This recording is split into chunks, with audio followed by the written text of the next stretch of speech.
Welcome once again to Nelson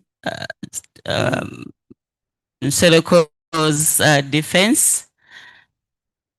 Even before you begin, allow me, Nelson, to congratulate you to reach this far.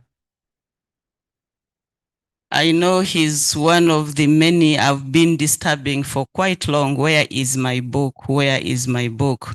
So my book finally arrived, and today we are marking the end of the long journey to the doctoral company, if I may call it that way. Before we begin, allow me to introduce the panel. We have Dr. Gilbert in languages,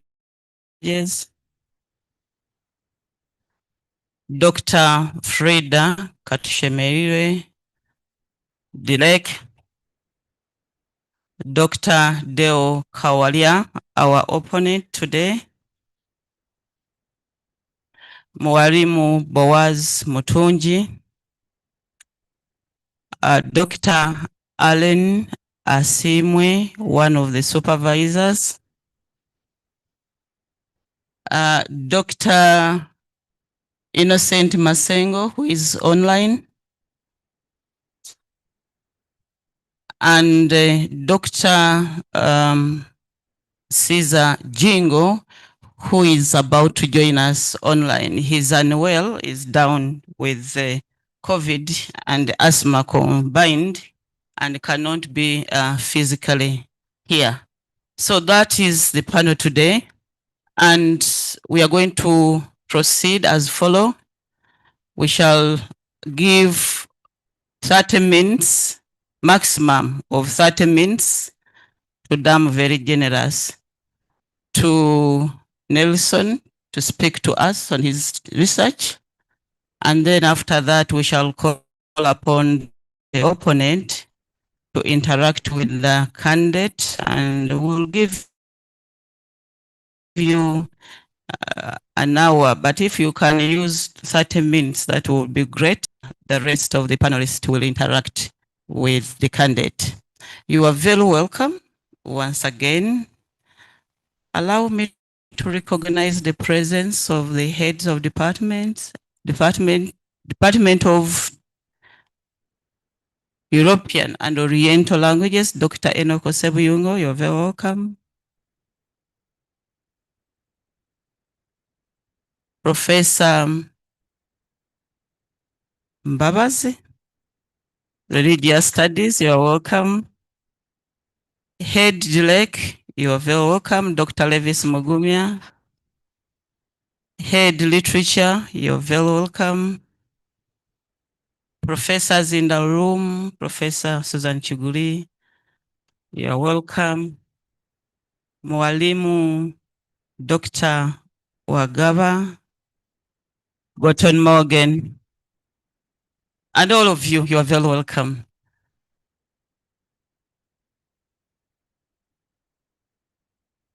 How do you feel, Nsereko? So far, so good. So far, so good. So if you are feeling good, you are welcome and have the floor.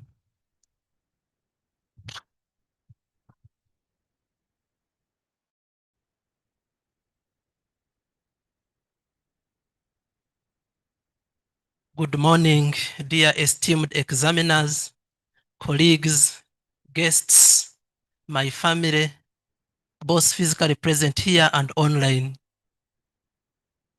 My name is Nelson Nsereko, and in the next 30 minutes, I will take you through my doctoral work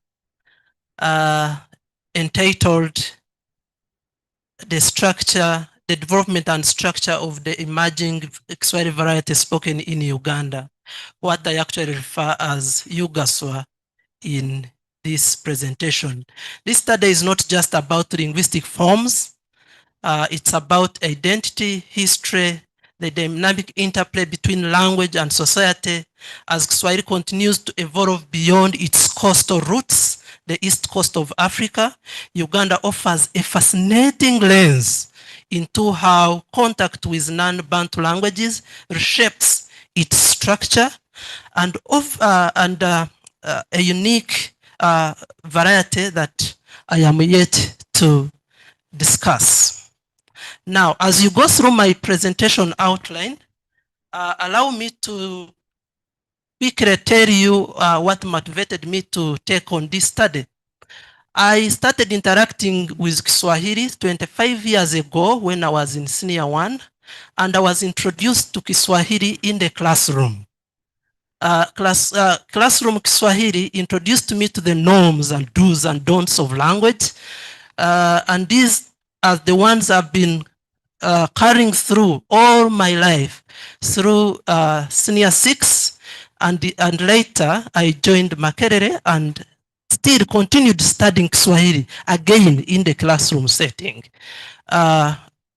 Later I joined as a member of faculty, as staff in the Department of African Languages, teaching Kiswahili still in the classroom setting. Again, moving outside the classroom environment gave me a feel of the different varieties of Kiswahili spoken that are actually different from what I have been told and learned and used all the 24 years I've interacted with Kiswahili. So what is Swahili? Swahili is a Bantu language spoken by over 100 million speakers globally. Historically, it was spoken along the east coast of Africa, and then it spread into the interior mainly through caravan trade. So in Uganda, Swahili is the second official language as the Constitution of the Republic of Uganda, and spread mainly through trade, and is now spoken by different speech communities at the border posts, those that I call border speech communities, and also speech communities in the interior, and that is the group that I'm interested in this study. So these speech communities, if I may talk through them briefly, Swahili is observed in Arua City, is observed in Imbarara, is observed in Bombo, in Chiriandongo, Kabango, Masindi, and even in Jinja. But for the purpose of my study, I only limited myself to 5 speech communities: 1 Pangisa Ward in Arua City, Swahili in Imbarara, Bombo in Town Council in Ruero, Boyari in Chiriandongo, and Kabango in Masindi. So, having briefly looked at that introduction, allow me to take you through the background. As I mentioned, that my introduction with Kiswahili beyond the classroom setting made me realize actually that language varies. In literature, I went deeper and read that language variation studies is a discipline that started in the 60s, led by works of William Labov, an American linguist. And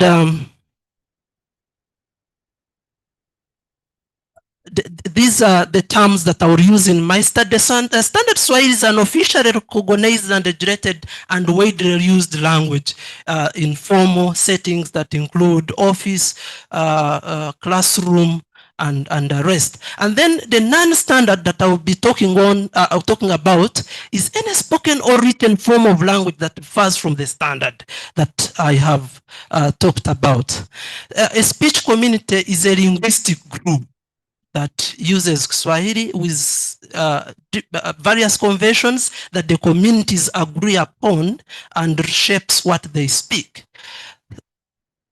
A variety is a type of language form, and it's a wider word that covers the different languages and how they are used.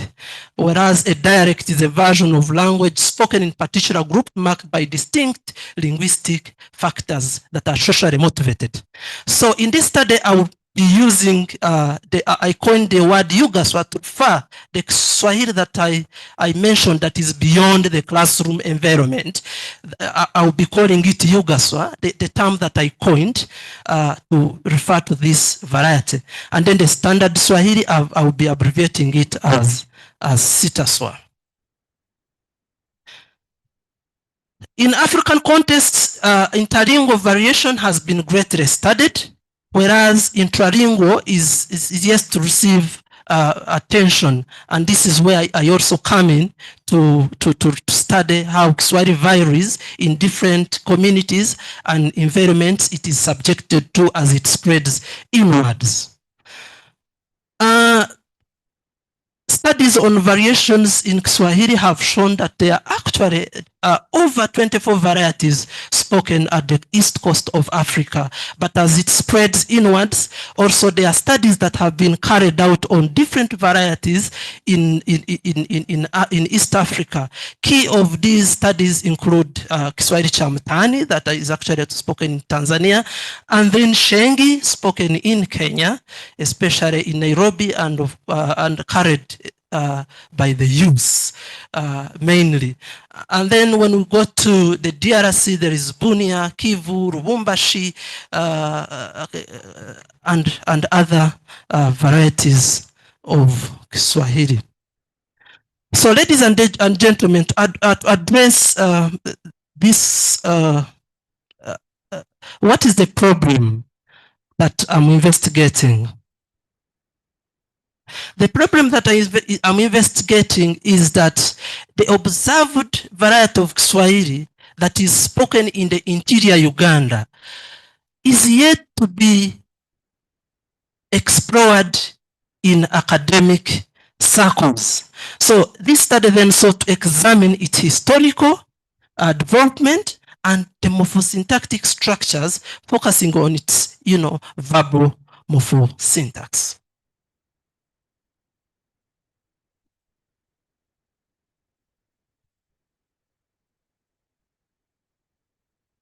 To address this gap that I've mentioned, I formulated the following objectives which guided the entire research process.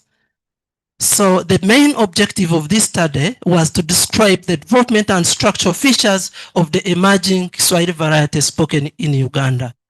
The following are the specific objectives. Objective 1 was to describe the morphosyntactic properties of the verbal template of the emerging Kiswahili variety spoken in Uganda.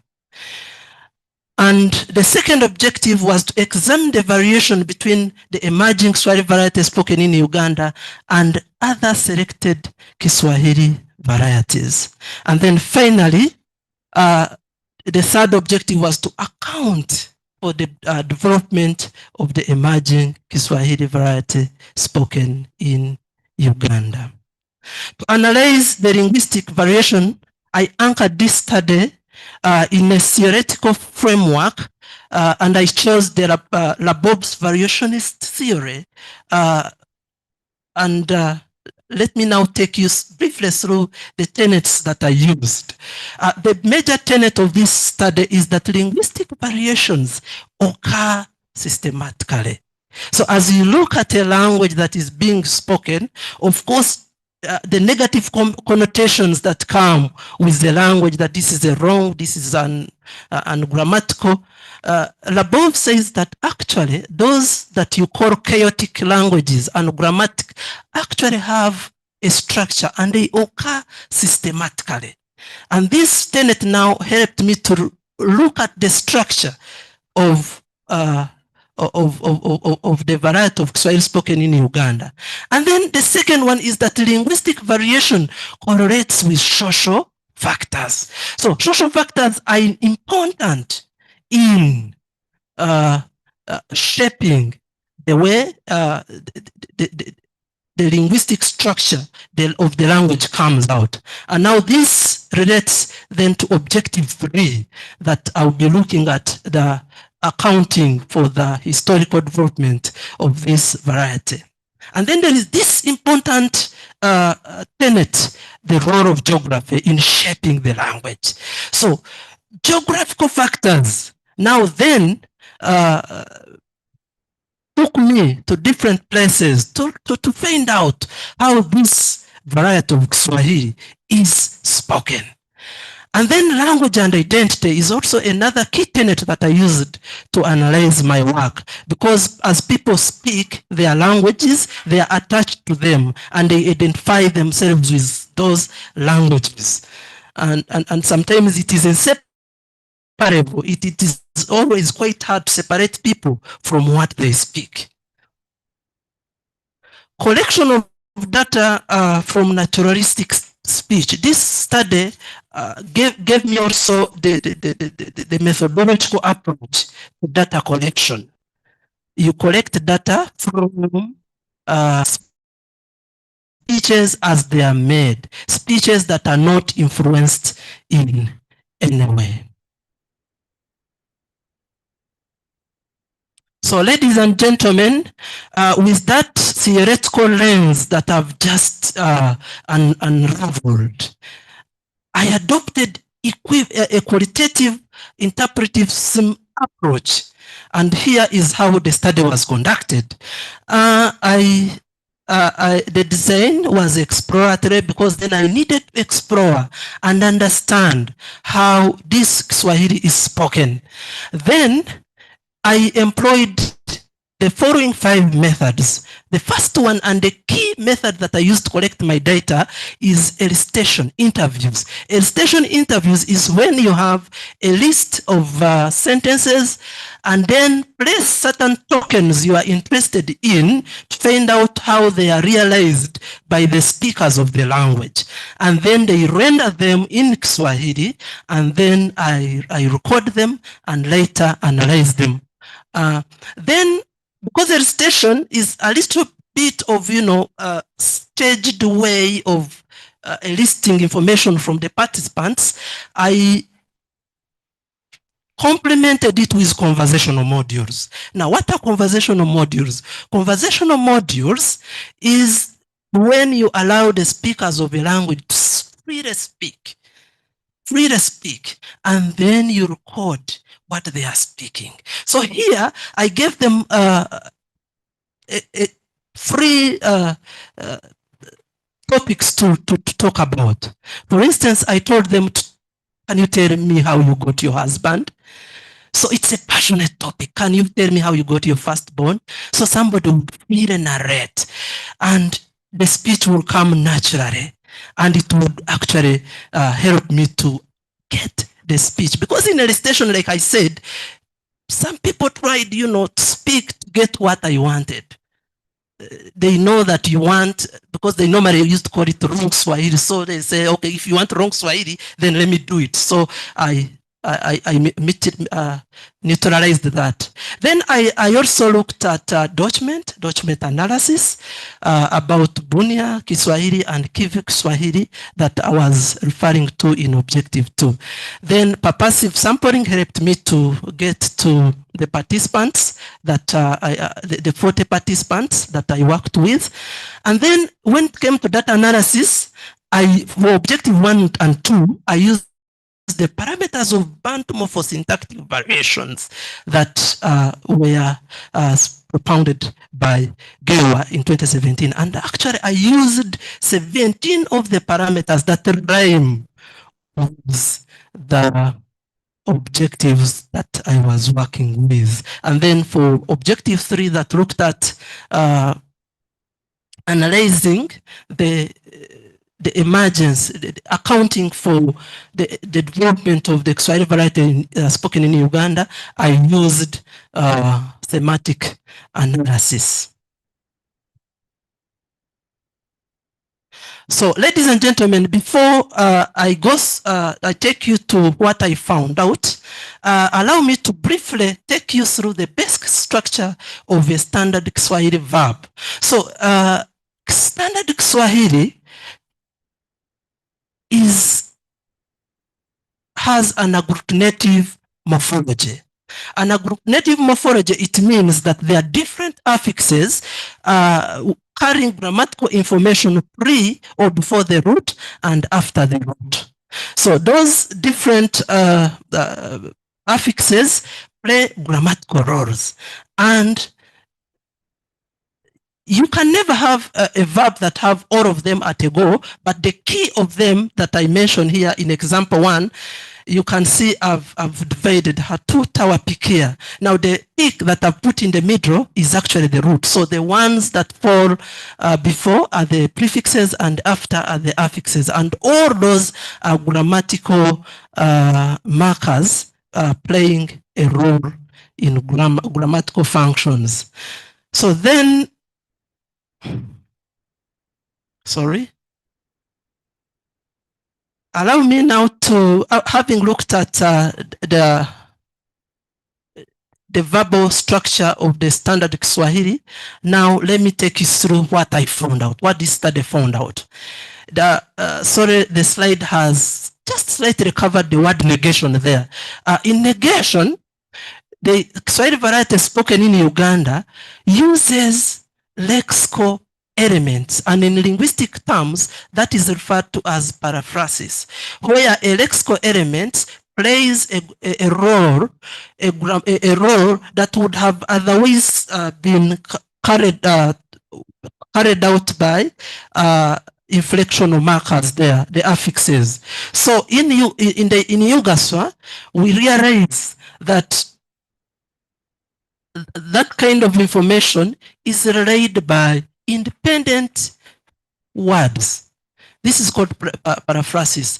And then the verb appears alone, uninflected. In linguistic terms, we call it a bare verb. So statements like ye hapana pika sahi, the standard Swahili uses hapiki instead of that. So what does that mean? This is a structure that is deviant from Bantu, from a Bantu language. So it is possible that this kind of structure could be coming from Kiswahili's interaction with non-Bantu languages like Acholi, Chinubi, Lugbara, and other Nilotic languages. So if I may also look at the argument, there is where I put a question mark.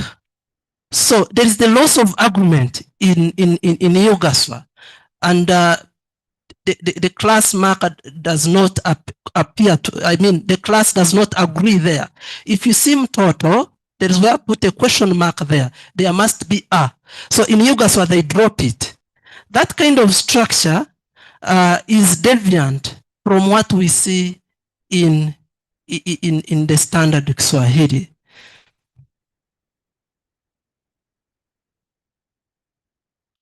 Now, another key finding is that in Yugaswa, prefixes are lost and actually replaced by free object nouns. For instance, in example 5, you realize that the verb walicheka does not have an object marker. And then the object is actually realized by an object pronoun, sorry, yeye. And then in standard Swahili, the object is marked by m. So that kind of structure is atypical of Bantu, is not common in Bantu. So I found that this structure is common in Nilotic languages.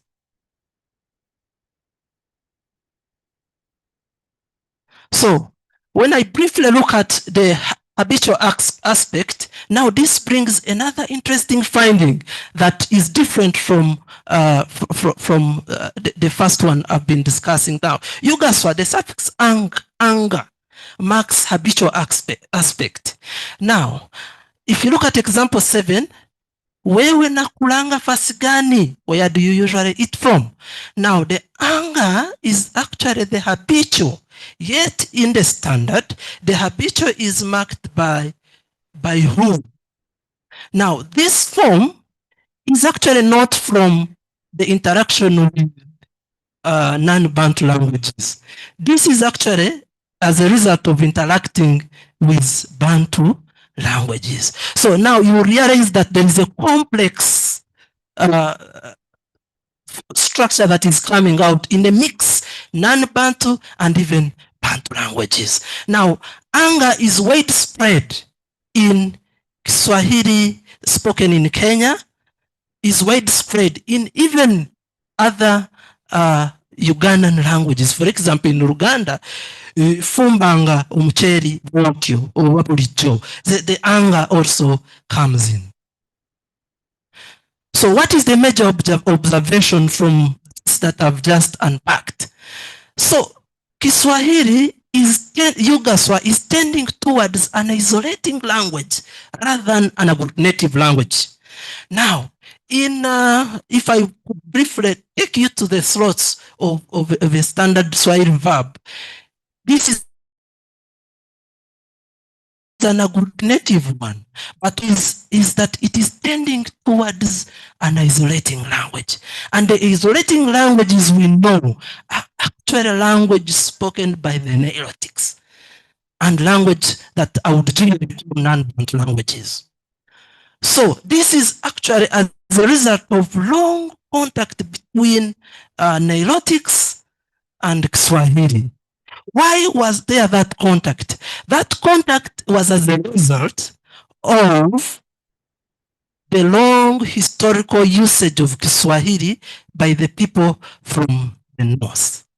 So if I could take you through, briefly through the example, in Langi, my Langi is not good, so if there is any Langi speaker, please forgive me, but I will not concentrate on pe that appears as a standalone morpheme for negation, which means not. So that sentence of one did not start.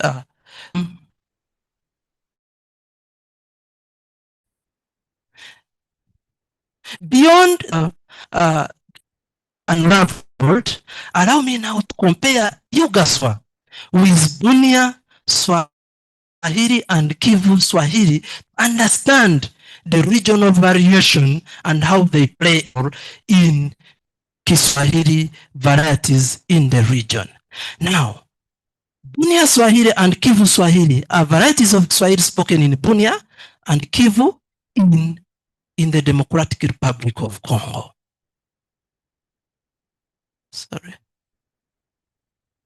So if we look at what I found out from this, maybe to briefly tell you why I went to Bunia and Congo so that you don't ask yourself why. I wanted to understand, is Yugaswa an extension of other varieties that have been established or of its own right? So Yugaswa, Bunia Swahili and Kivu Swahili exhibit micro variations. Micro variations, we mean this fine-grained variations between them. And these are actually as a result of language contact of both Bantu and non-Bantu. So in the DRC, Kiswahili is in contact with the languages in the region, whereas in Uganda, it is also in contact with different languages that behave. Now, if you look at example 10, Mambuzi inakulaka mayani. Now there is the aka for habitual. And then in Yugaswa, there is the use of anger. Now this aka is actually coming from Lingala. And then anger is coming from the various Bantu languages spoken in Uganda. Another key finding that I want to put across is that Bunia and Kivu Swahili show an isolating morphology. That's a key finding. They show an isolating morphology different from most Bantu languages. So this isolating morphology is actually it's more probable that it is as a result of contact between Kiswahili and non-Bantu languages. So in the Congo, there's Lendu and Ngiti that are spoken in DRC, whereas in Uganda, there is Acholi, Kinubi, Lubara, and the rest.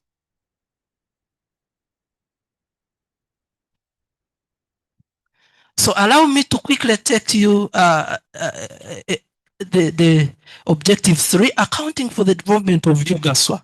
So the key factor in the development of Yugaswa, the study found that Kiswahili was a lingua franca in the armed forces pre- and post-colonial times. The colonialists chose people from the north part of the country because of their stature and power serve in the military. And the people from the north speak non-Bantu languages. And then Kiswahili was a lingua franca in the military, in the armed forces. So it then influenced the structure of the language. Another key finding is that trade facilitated language contact. Trade goes with money, ladies and gentlemen. Money talks, money makes people move. A person can speak any language when there is an elicitation of money. So, non-standard Swahili thrived in trade. Illegal trade by Amin and Obote men crossing over to the other side of the border to do business brought in the structures of Swahili that we have highlighted in objective 1 and 2. And the key point here, after the expulsion of Indians, we see traders, especially Nubians, because Amin handed over businesses to them, starting to move to Kenya to do trade. You have 5 minutes? Yeah. You'll be winding up. I'm doing so well, and with time not. So colonial administration, I've already alluded to the choice of men and women from the northern part of Uganda. That gentleman in picture that looks so interesting is Governor Goas, who was responsible for the British Protectorate, Uganda. And this gentleman made a lot of policies on language. And the key one was language policy on education that kicked out Kiswahili out of the education system. And then it was left on the street. People who learned it actually picked the language on the street. So what does this study contribute? There is a variety of Kiswahili spoken in Uganda, which contributes then to the wider debate of Kiswahili studies in the Western periphery. That is actually an exciting topic that is happening now in the literature.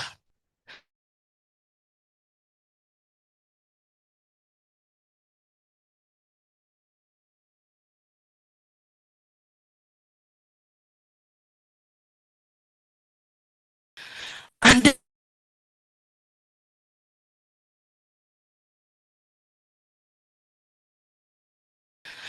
then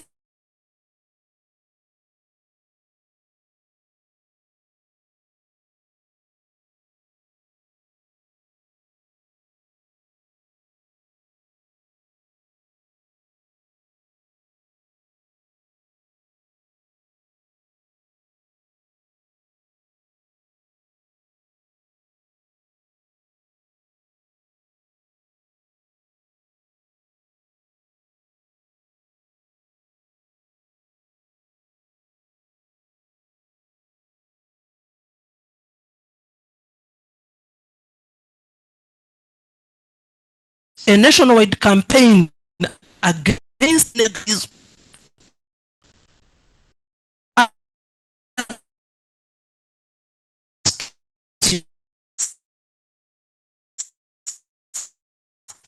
stigma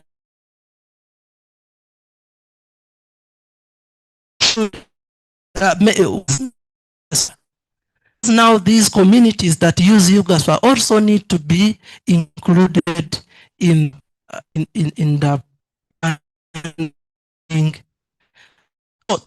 Yugaswa speaking communities so that their social linguistic needs are included in national planning. I have 1 minute, and that 1 minute I will use it so well to tell you about applications. Ladies and gentlemen, this work has enabled me to think and come out with 3 publications so far. The first one I've worked with my 2 supervisors, Nsereko N, that is my big name there. Verbal inflectional morphology in Ugandan Swahili, a parametric approach. I think it is in print by the Journal of Languages, Literature and Communication, our own, mothered by the Dean.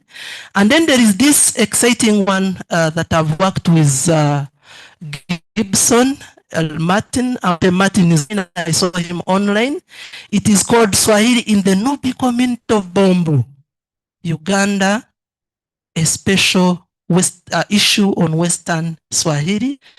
And then the one that I was selfish, where I worked alone this time, see if I can stand on my own feet, investigating the factors for the emergence of the Kiswahili varieties in Uganda, appear in the African Journal of Language Studies.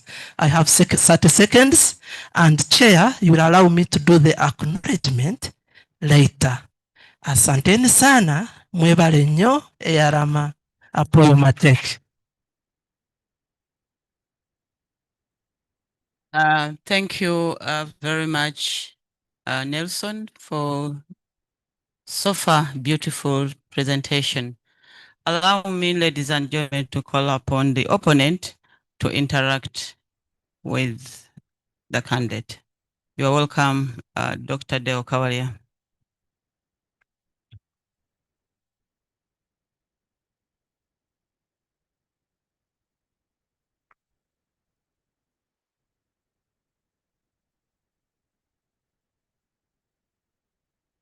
Thank you, Chair. Thank you, Nelson. You're welcome. And all the other members, Sano, the other around. Allow me to, first of all, congratulate you, Nelson, upon reaching this far. The chair gave me 1 hour, but she prefers that I use less, 30 minutes. I'll try to fit in between, but of course I have no overall control over this. So Mr. Nsereko, we are in this together. So, so it will depend on how we both behave. I must first of all commend you for venturing into this field of theoretical linguistic research, which is increasingly being shunned by researchers in linguistics for various reasons. I think the players in this know some of these reasons. One of them is, of course, financial or economic, because we go into these things because we want to get something, and of course, who wants to sponsor syntax or morphosyntax? How does it contribute to the, what are they called? SDGs. So those are some of the reasons, but of course there are many other reasons. But I must thank you, commend you for venturing into this, especially of course on your objective number 1, which is supposed to be purely theoretical. There are a few other, not a few, there are many other merits of this work. When I look at the volume, it's a big volume. You endeavored to follow the DGT guidelines, and I must commend you for that. Secondly, I see that you have a detailed and informative study. You are able to situate study within the context of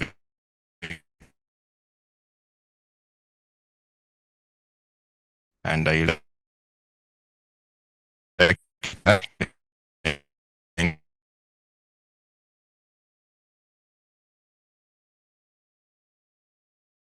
also dealt a lot with reading of the Swahili varieties around the region. That was very nice to read.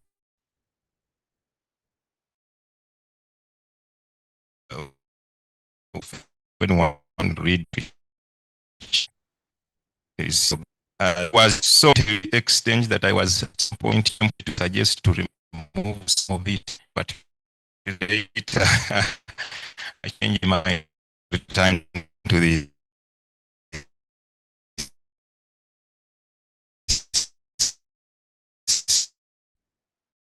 so these merits for clarification. Those issues for clarification will inform the basis for our conversation.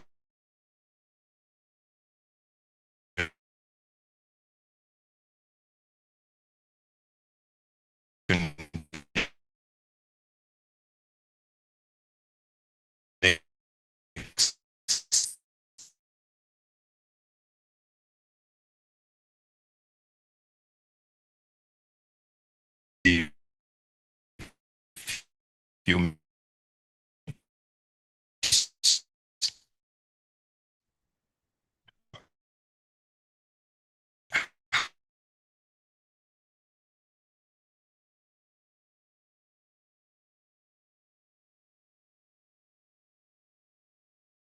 there is another variety that you are talking about. So how many varieties of Kiswahili do we have in Uganda?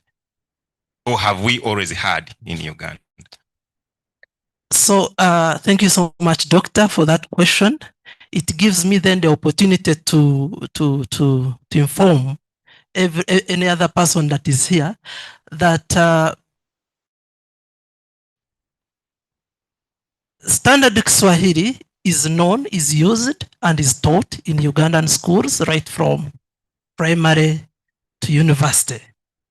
However, the Kiswahili outside the classroom has not been explored in academic circles.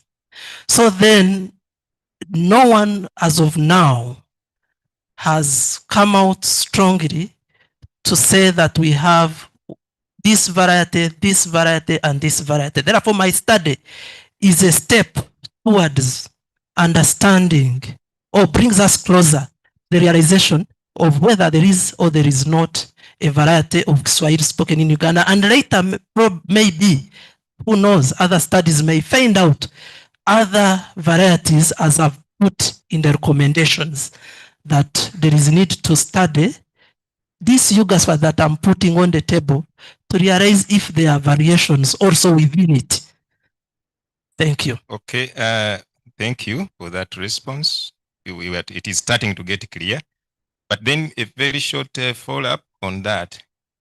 Reading your work, there are these terms: Ugandan Swahili, emerging Swahili, non-standard Swahili, Swahili variety spoken in Uganda, Swahili variety spoken informally in Uganda, and then Kiswahili in Uganda. So which of these are you concerned with in your study? Wow.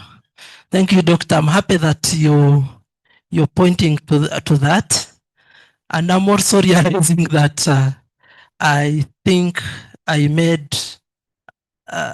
promised a lot, or maybe I was overwhelmed by this emerging Kiswahili and I gave it a lot of names, but that is something to really consider and streamline. But mine is actually the emerging Kiswahili variety spoken in Uganda. Okay, I think, yes, as you have acknowledged, I think you overlooked this. Actually, the first clarification you make about this comes on page 46. So before page 46, the reader cannot tell where you stand, okay? Because before reading your work, if anyone mentioned the term Ugandan Swahili, I think they would understand something. And that something is different from what you're dealing with, what you are calling actually Ugandan Swahili. So I think you need, as you revise, you need to rectify that. Otherwise, Thank you. yes. Secondly, let's go to the term Swahili and Kiswahili. In your work, you refer to various works by, for example, Ashton, 1944, Boss, 2019, Furumoto and others, 2022, and many others. And those works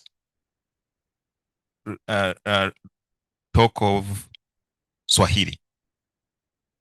But in your topic, there is Kiswahili.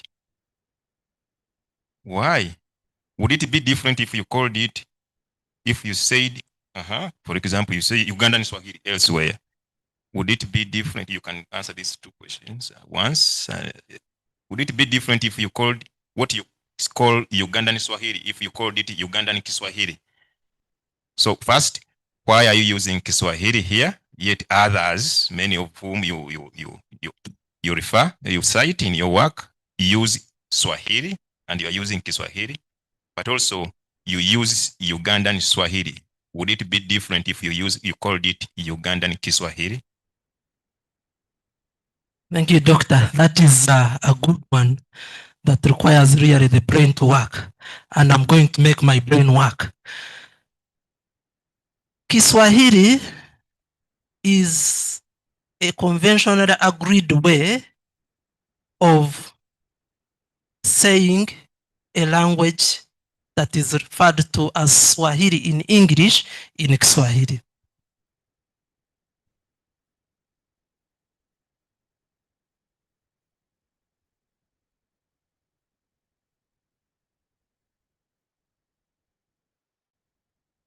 As I said, this conversation is partly to the benefit of the audience, and I think you have received the feedback. That's why I said it needs a lot of brain. Now I'm bringing it down. I'm bringing it home now. So you mean when we are speaking English, we should say Swahili? Yes. English. Now, thank you so much. All languages in Kiswahili take the prefix ki for languages. So we can have Kinyankore, Kinyarwanda, Kihispania, Kichina, and so on. So I chose to use Kiswahili in respect of language. But again, the works I cite, they chose to use Swahili. Most of them are actually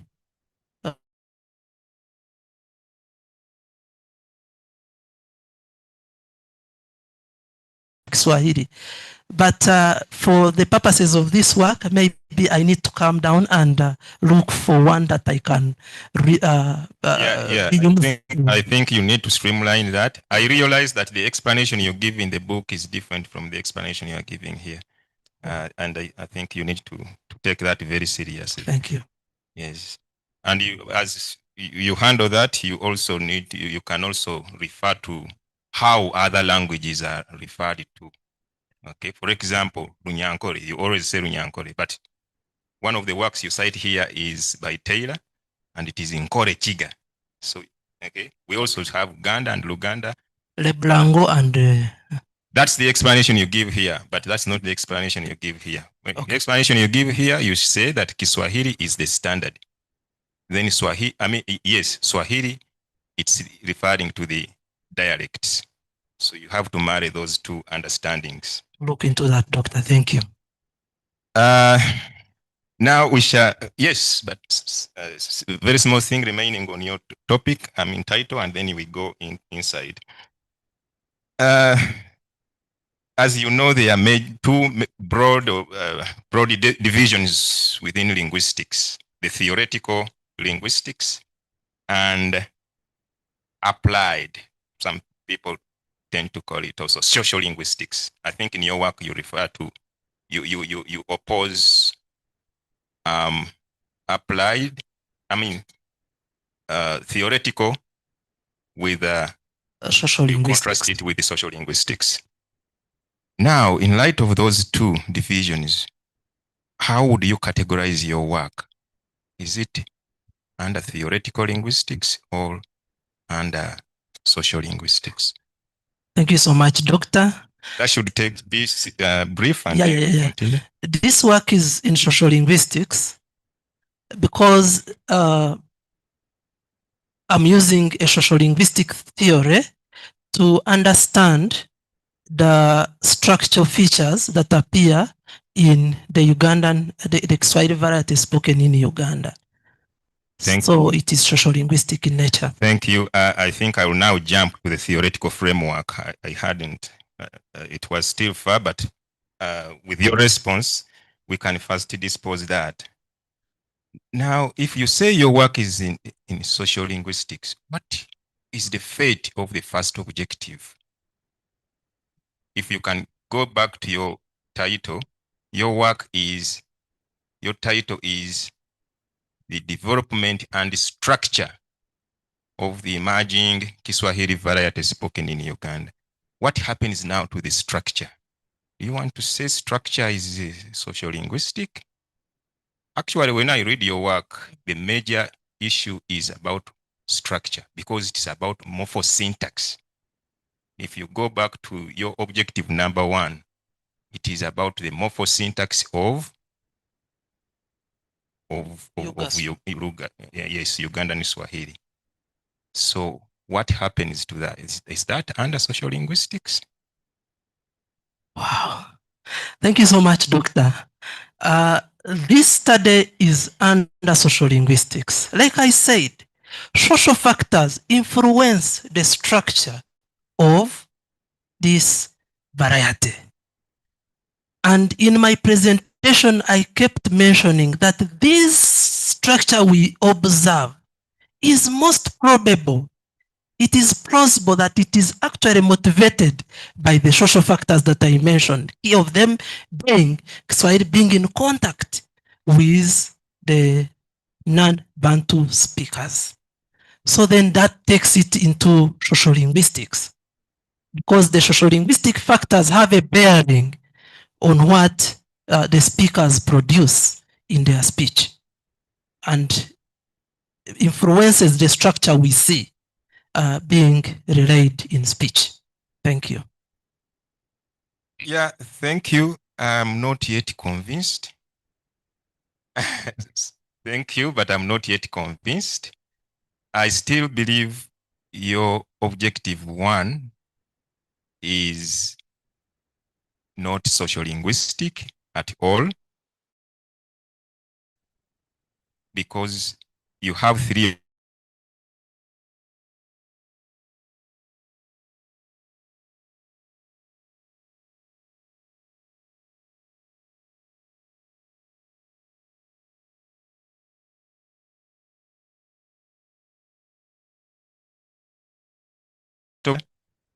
I don't see anything social linguistic about that objective.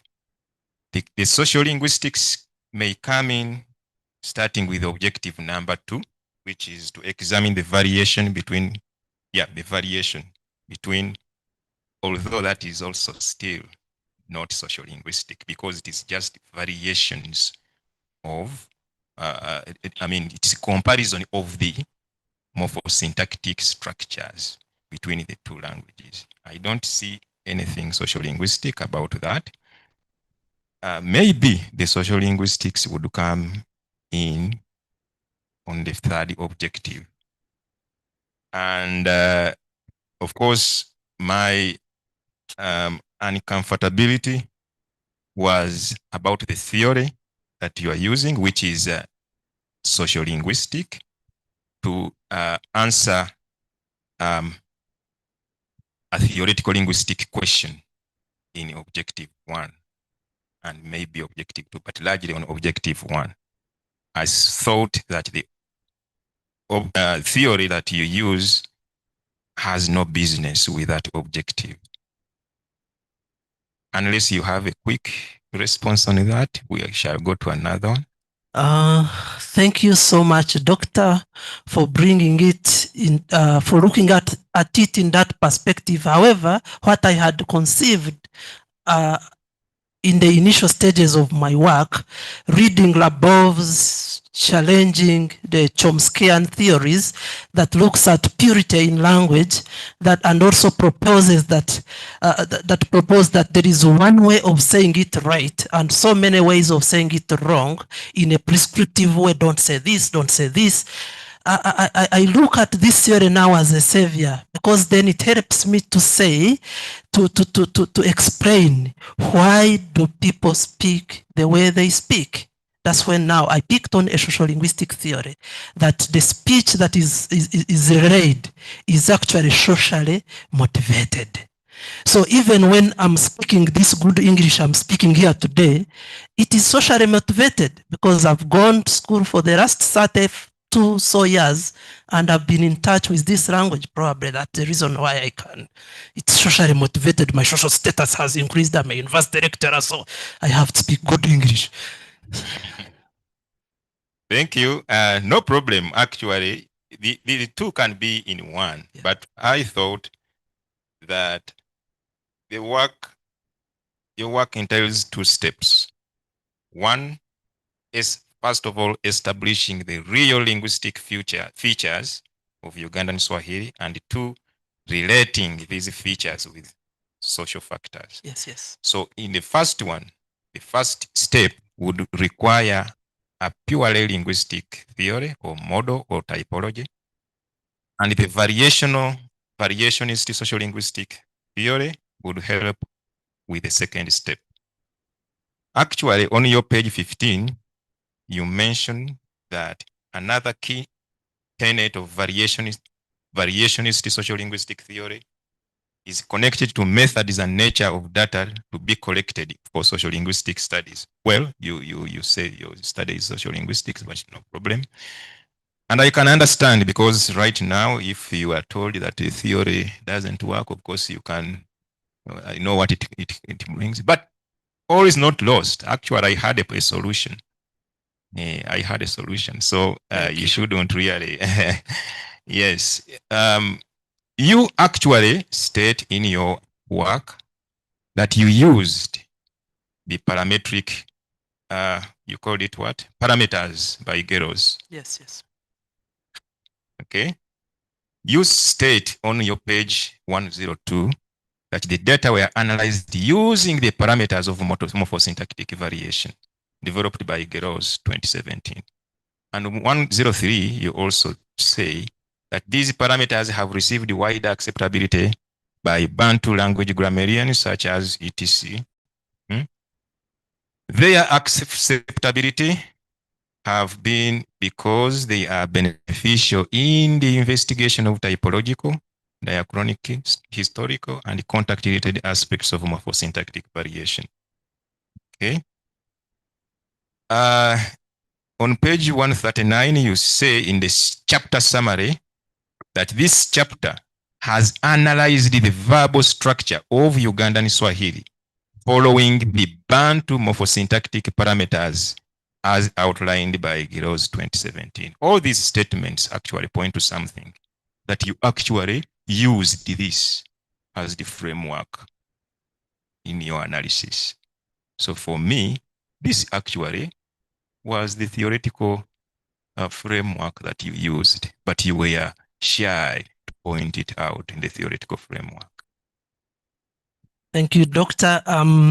Thank you for bringing that one also into perspective, because originally I had looked at the parameters as not a theory, but actually methodological approach to analyzing linguistic data. So I'm happy to learn about that it can also work as a theoretical lens to my work. All right, I think, yes, you will have a more discussion on that. Yeah. Thank you. Let us proceed. You state somewhere in your background that there are two major dialects of Swahili, the southern, I think, classification categories of dialects, the southern and the northern dialects. There, when you are mentioning the southern and northern dialects, Uganda is not mentioned anywhere, or the dialect spoken in Uganda is not mentioned anywhere. Are we saying that Uganda is not recognized as a Kiswahili speaking country? Thank you so much, Doctor. The reference to southern and northern dialects of Kiswahili is actually a theoretical lens that Nass and Heinebusch use. I have problems with that name, Heinebusch use to categorize the languages, the Kiswahili varieties, I mean dialects, at the coast. So it is strictly a coastal kind of, because he looks at that line of languages, of dialects of Kiswahili that are spoken along, you know, that coastline, from Mogadishu down to Malawi. Okay, thank you. Let us go to the issue of pidgins and creoles. Various literature, you say, indicate that Swahili developed as a pidgin to a creole, from a pidgin to a creole, but that some African researchers refute this. I see that you side with those few Africans.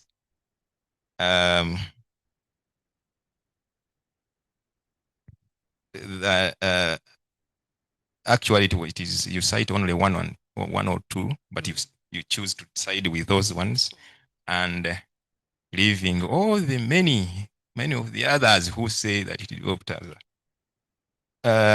Don't you think your view is a little biased, that you are taking this view not as a researcher or linguist, but as a promoter and advocate of Kiswahili?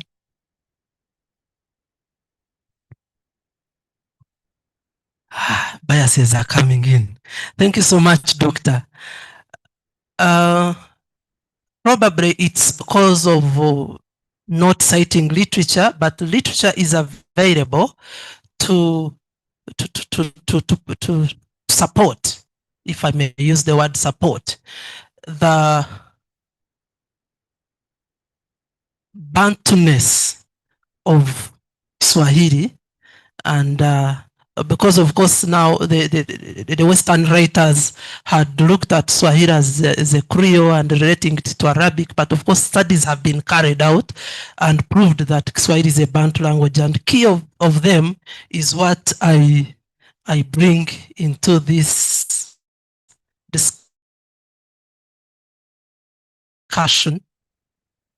Agglutinative nature of Swahili makes it a Bantu language. So, like I insist, not use the word insist. Sorry.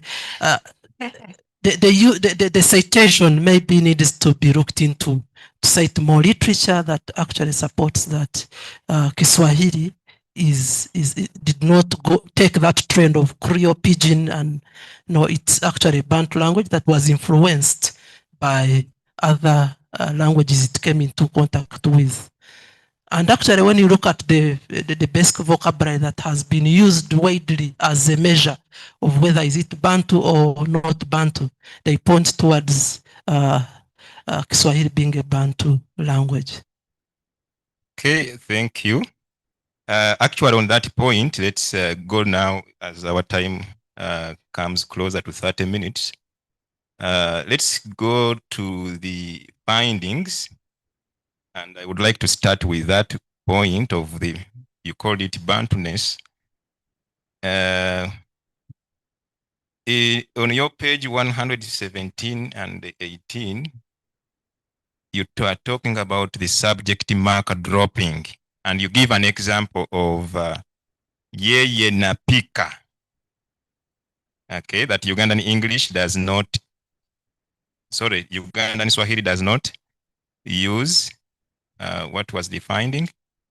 that Ugandan Swahili doesn't use the subject marker, because standard Swahili in this case would say anapika. Okay, but now Ugandan Swahili, it is napika. He is cooking. Okay, and he was saying this is deviates from standard Swahili. Yes, I was I had a feeling. My question is here: could it be that napika is underlyingly ni apika? Okay, as a result of influence from the neighboring Irunyashitara languages, where there is actually a subject marker. If I had a pen, write it here, but of course you understand what I'm saying. Okay, because in Runyankore, how would you say that? Nateka, that he is cooking. What is he is cooking in Runyankore?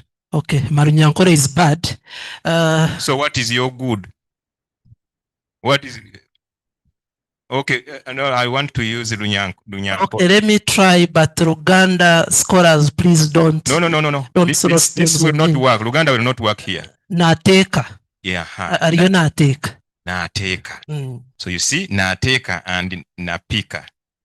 Don't you think there is a relationship? So you are saying, the issue is, you are saying Ugandan Swahili does not use or have a what? A subject marker. And I'm saying it has it. It might be having it.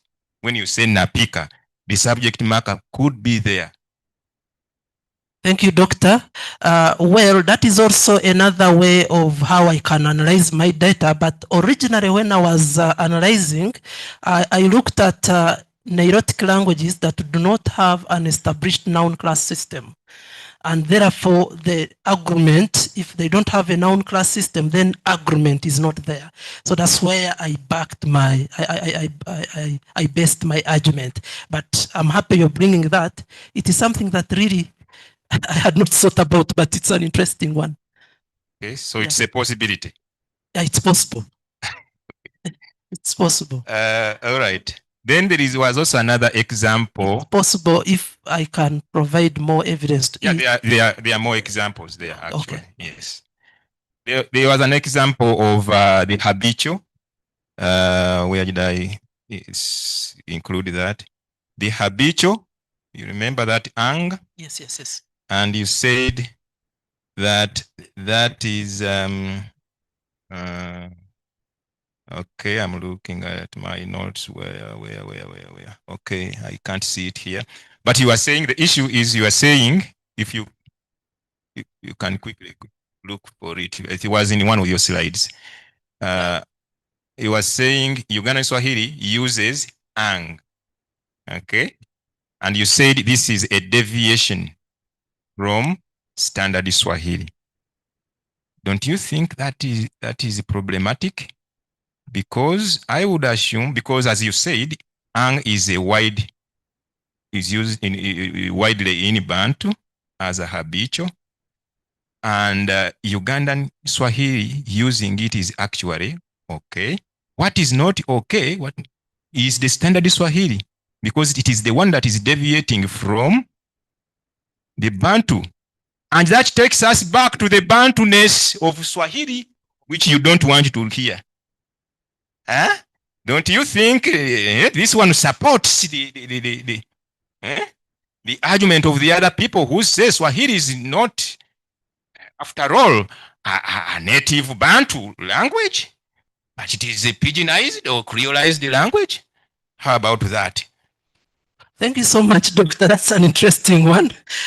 But still, I would look at it as, because, you know, until 1932, there was nothing like standard Swahili.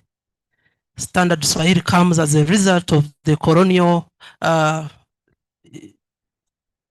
need to have a standardized variety that would then be used in education, in offices, and even in studies and what.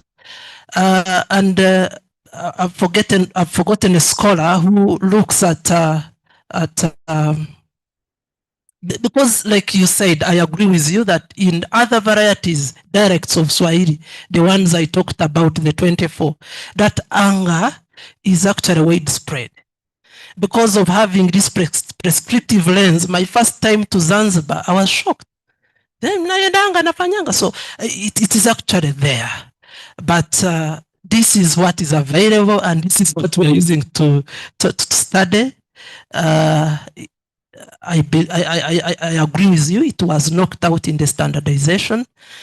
But in real speech, people are using it, including even some serious scholars in their speech. You hear somebody putting it there. But we are normally in prescriptive linguistics careful and aware of it, and normally kill it as we are speaking. Okay, thank you. Thank you. I think only 2 questions to go. One, your chapter 5 is about on the findings of the first objective. Okay. But when you are giving those findings, you are foregrounding Ugandan Swahili. I mean, you are foregrounding standard Swahili. Okay. Remember, the chapter is the structure of Ugandan Swahili, whatever you call it, the structure of Ugandan Swahili. But whenever you are presenting the findings, you start with standard Swahili. That's what you are foreground. Yet the structure, that structure, we have already seen it, I think, in chapter 3. So in a way, you are making your chapter 5 a comparative chapter. Yet it is not supposed to be a comparative chapter. Isn't that an anomaly? Thank you, Doctor. Because if you do that, what would be the essence of your chapter 6 then? I will look into that because it's an interesting observation. Thank you. Another observation. In your chapter 6, which is supposed to be looking at variations between the emerging Swahili varieties spoken in Uganda and the other selected Swahili varieties. After showing the Ugandan Swahili in chapter 5, because chapter 5 you show. Now tell us what's new in chapter 6, because apart from showing us now the structure of the other varieties, and the structure of these varieties is already shown in your chapter 3. So yes, so the structure of Ugandan Swahili is shown in chapter 5. The structure of other varieties is shown in chapter 3. So what is it that you want us to see, to get in your chapter 6? Thank you, Doctor, for that question. Chapter 6 specifically looks at the varieties of Kiswahili that have emerged naturally. And that's why I go to Buni and Kivu Swahili. I'm using the word naturally with reservation, of course, aware that standard Swahili there was some deliberate effort towards having it created. So I needed to look at Yugaswa in line with other varieties that have merged in the same way. Because now Sitaswa is at a certain level, quite different from. So I wanted that kind of, what word can I use? Naturally coming, from social encounter, because even Yugaswa has also come out of contact. So I wanted that kind of, because now standard is a deliberate effort, is a product of a deliberate effort to have a language in place. Or during the creation of standard Swahili, there was even voting. Can you imagine? There was voting and showing of hands. And that's how Kiunguja dialect of Zanzibar emerged the winner. So the way they emerged is different. That's what I was looking for. But if something needs to be looked into, where I can still have a look at it. Thank you very much, Mr. Nsereko. I think I will end it here. There are, of course, some others which we can always meet and talk about, but at least I enjoyed the conversation with you. And I wish you well. Thank you, sir. Chairperson.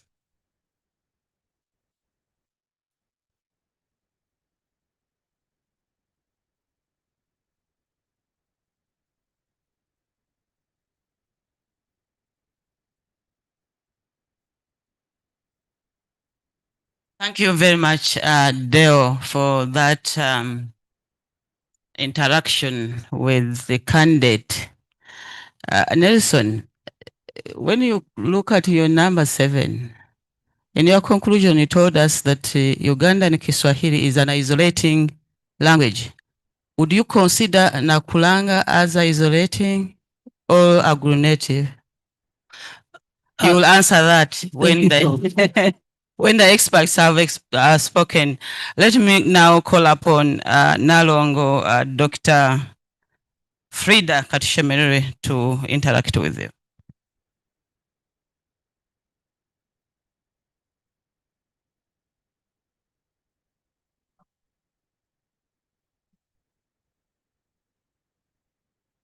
Thank you, Dean, the chair of this defense. I like the title, Nalongo.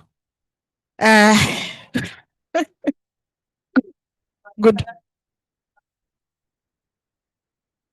Today. Good morning, ladies and gentlemen. I know how you're feeling and what you wish. What you wish is that I should be brief. Indeed, I will. Congratulations, Nelson, for this milestone. Every PhD student wishes to be called for Viva. So I think you're happy. My brief comments or questions are probing for the philosophy in your work. You are struggling to bring a PhD at the table of social linguistics, right? Yes. So I start with your work. You say your work is situated in the interpretivism or interpretivist approach. And maybe I will illustrate this with some work I did some time back on taboos.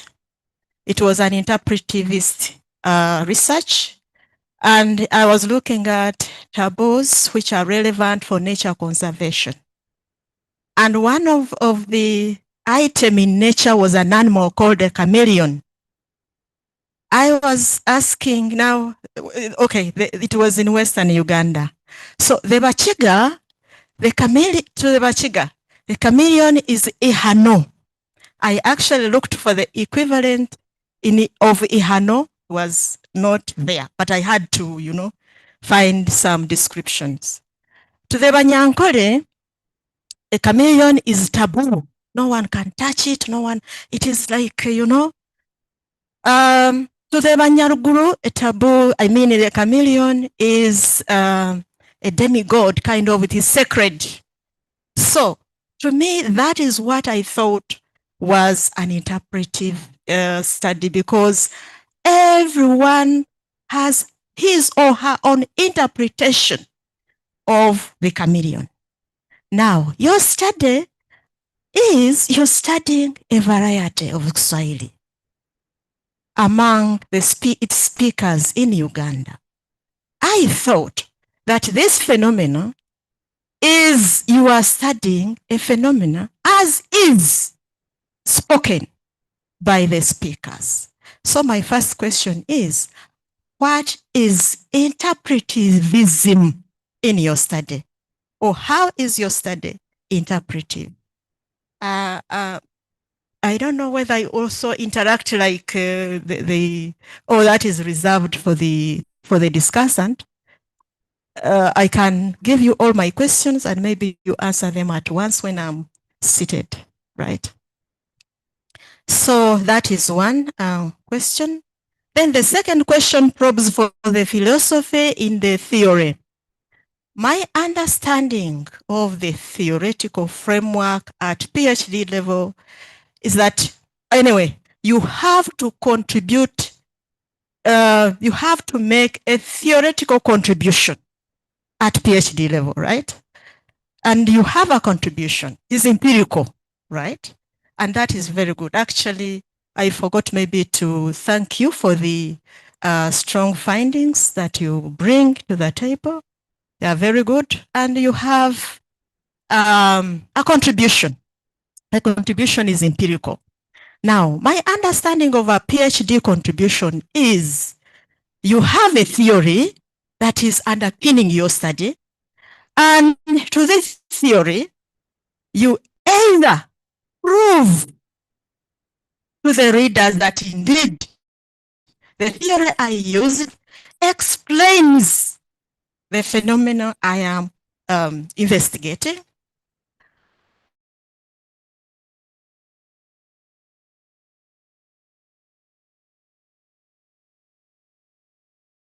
and the data I have can enable me to expand or enhance this theory, or it will disapprove the data you collect or empirical evidence you have will disapprove theory and say, no, this theory indeed does not work here in this situation. Now, the three, or for any other which is not among the three here, which one? What have your findings done to the theory? Those are the two questions. And then I have a comment. Reading your work, it was interesting, but I missed the verbal template itself. The verb template of Kiswahili is missing in your work. And that template was going to help us, the readers of your work, to locate, to situate the specific affixes of Ugandan Swahili, to place them in their respective places on the template. So I missed that, and I don't know what you say about that. And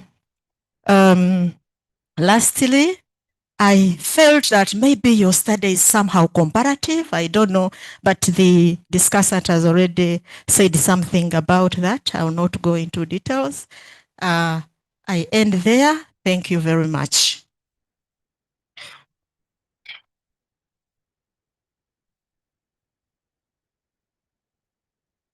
Wow. Sorry, I have a cough. It has not developed because of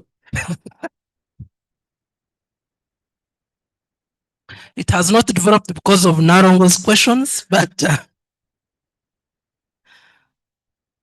I will begin with the theoretical contribution of my study. Variation sociolinguistic theory was propounded in the US by William Labov, and it has been applied in different contexts. heavily used by Western scholars and now recently used in the study of variation studies, specifically Kiswahili. The studies on the varieties of Congo have greatly relied on this theory, and that's where the motivation to pick it came from. So what my study has done is to show that the data in the geographical space of Uganda can also be explained by that theory. So it is an extension of this theory that in a historical way, looking at historical data and looking at social factors in a different social setting can also be explained by that theory. So when we come to interpretivism, how I understood as I was choosing this paradigm was that reality is interpreted by one, the owners, the participants themselves. That's why I went and interacted with them and interviewed them, and that's why then I chose a qualitative. Of course, I had interviews with key informants to understand how this variety of Kiswahili comes up, how it finds itself in their communities, how their communities shape it. So that's why I really chose that, because it gave me now it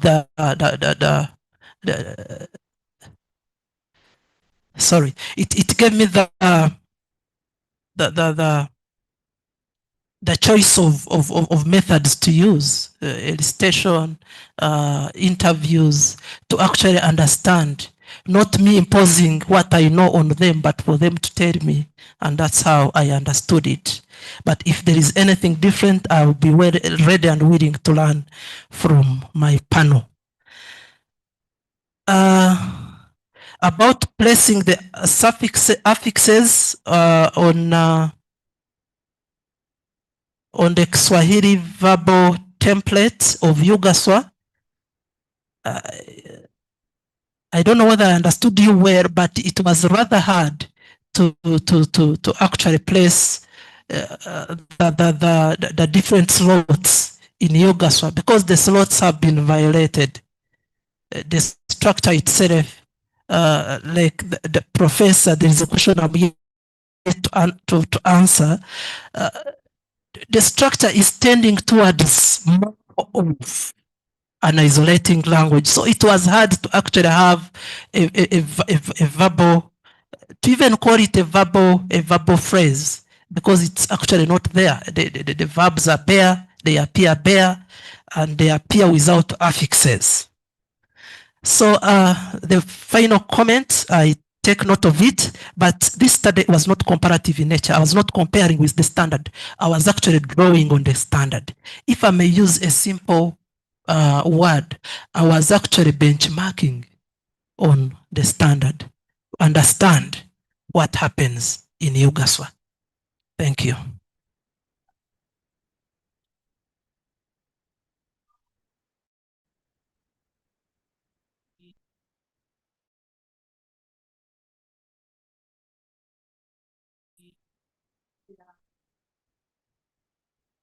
As you've said, let me now call upon Mwalimu Boaz Mutuni. Add that to my question.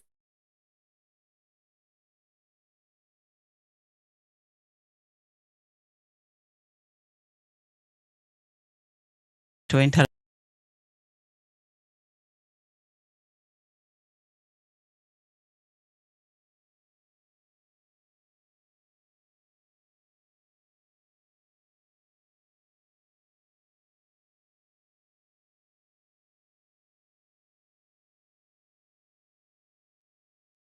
I may not have, I think you are hearing me, I may not project my voice. I have some challenge with it, but let me say a few things.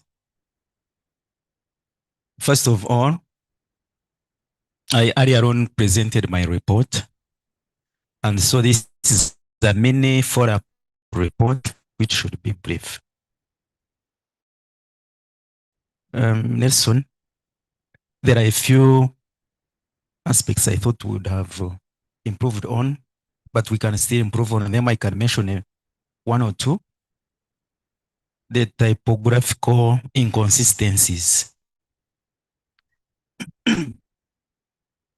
I'm pointing them out because consistency is very important. It's the backbone of writing skills. And at this level, you needed to improve on them. For example, you use a lot of the word doctor abbreviation, one even on the same page. Somewhere you use a dot, and somewhere else you don't use it. In the same way for the PhD, one with a dot in the middle, another one without. Those can be quickly looked into. The other one connected to that is the use of the uppercase. Most of the subtitles are mixed up. Some use uppercase on the major or main words, others don't. And it's not proper.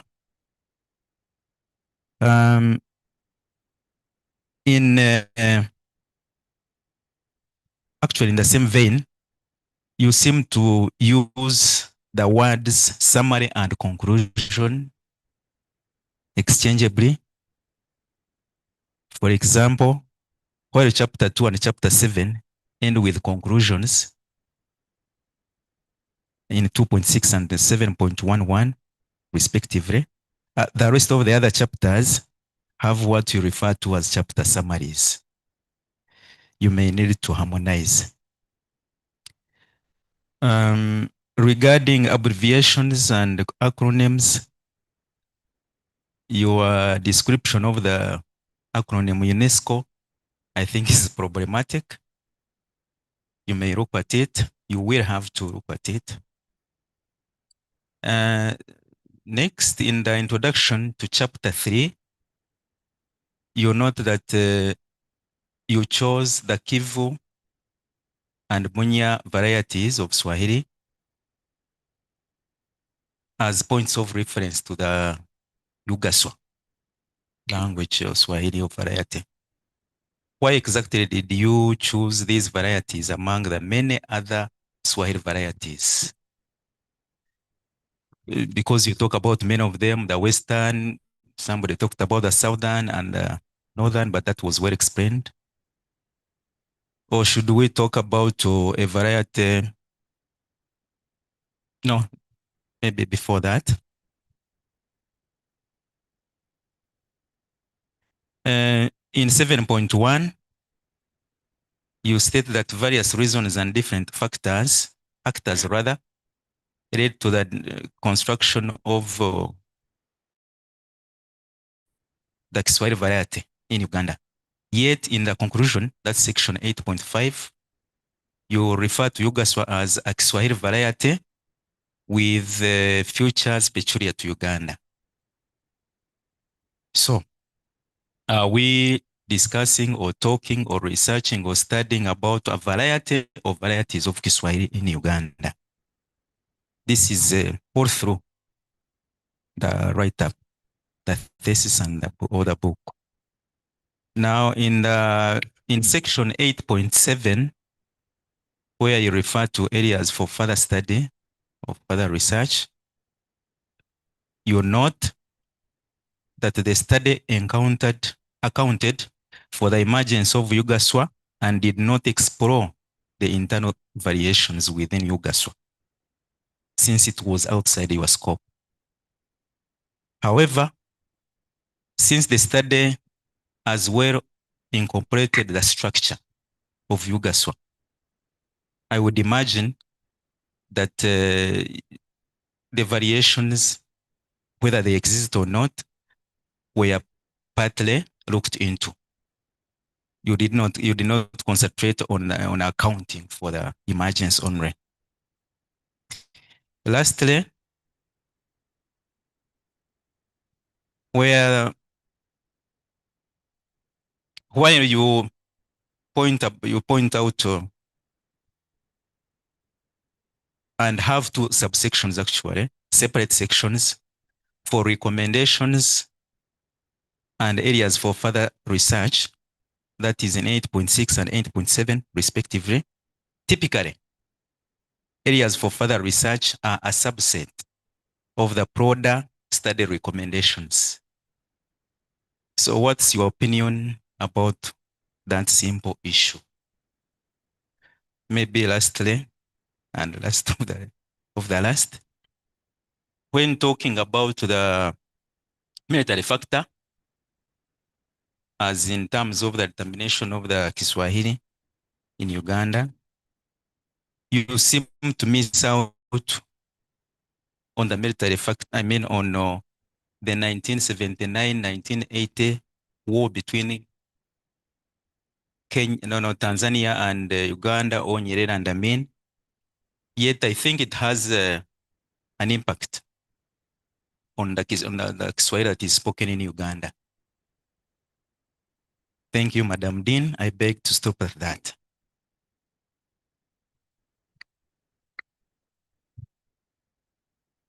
Thank you. Yeah, we actually comment. Thank you, Dr. Mutunji, and indeed my mentor in this academic journey.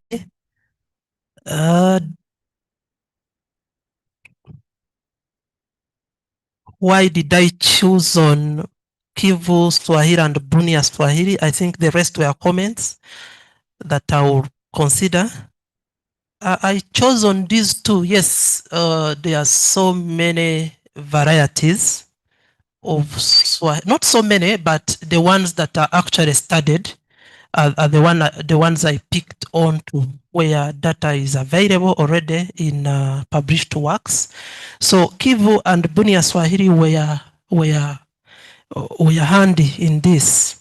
First and foremost, the context situation that Bunia finds itself in is actually close to more non-Bantu languages, whereas Kivu Swahili is in touch with Bantu languages such as Chinyabwisha.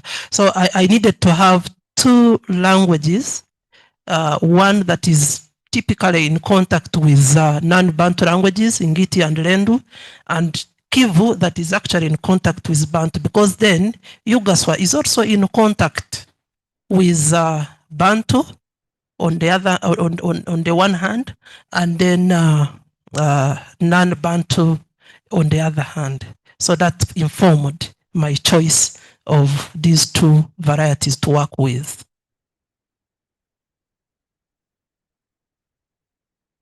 Hope I know the compass of how I was moving.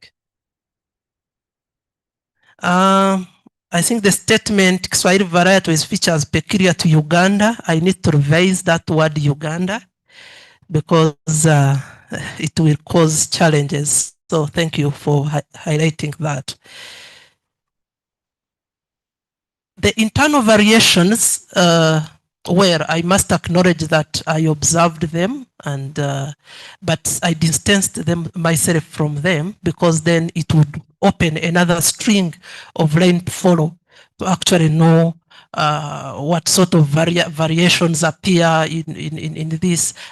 Since this was the initial study into this Yugaswa, I didn't need to spread. I really need to concentrate on the verbal structure of Yugaswa, because then the verbal also is important because it touches a lot of important things on the study of morphology and the study of structure and the study of grammar. For instance, negation, tense marking, derivation. So there is a lot that I was already carrying. And indeed, that's why you see the volume of this book is actually a little bit bigger. But a very good, fascinating area. And if you could look at what I'm already working on with my other colleagues, the Swahili, what I have called Bumbo, Nubi Swahili. So it's already an indicator that I'm already down into looking at the variations within the wider Yugaswa. But again, I still have a lot that I will work on as postdoc if the panel today declares me. Then a quick one, Prof.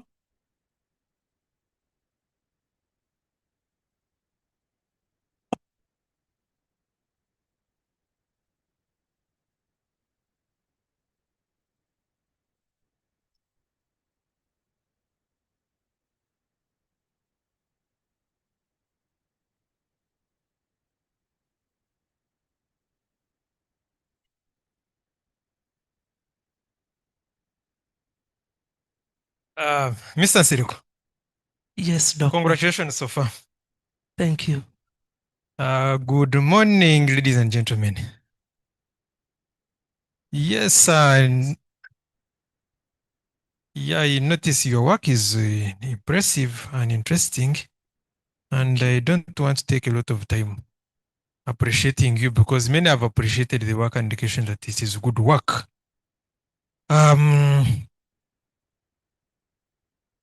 From the explanation you gave about the word emerging in quotes, I would be of the view that you either drop those quotes because since they are in the topic, they have to be carried up to the end.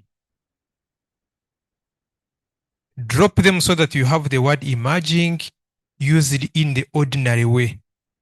If not, define it right away why you are using quotes and carry us through up to the end. This is going to be uploaded. I wouldn't want criticism that is emerging. The explanation you gave earlier, I think it was a good explanation, but it was in the word of mouth. So either write it or drop it. I take you to page 180.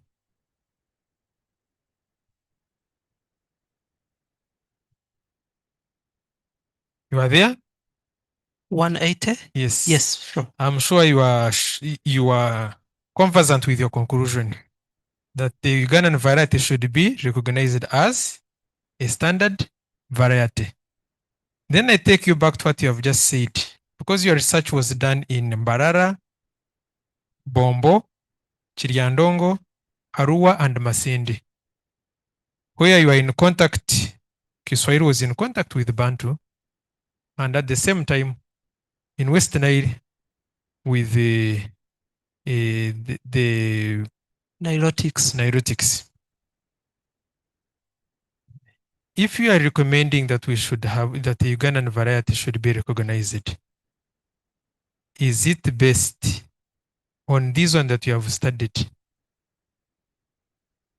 that you found uniform?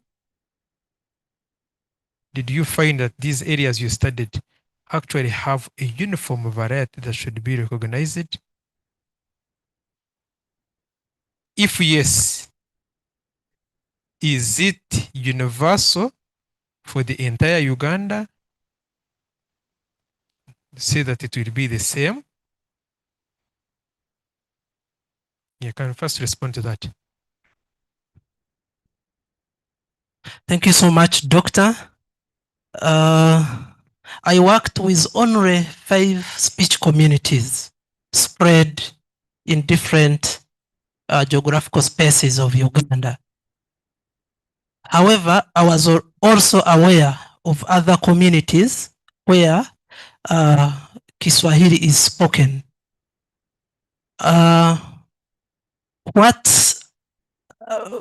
With purposive sampling, I chose to dwell on only 5. However, the other communities present the same demographic characteristics like of the places where I went.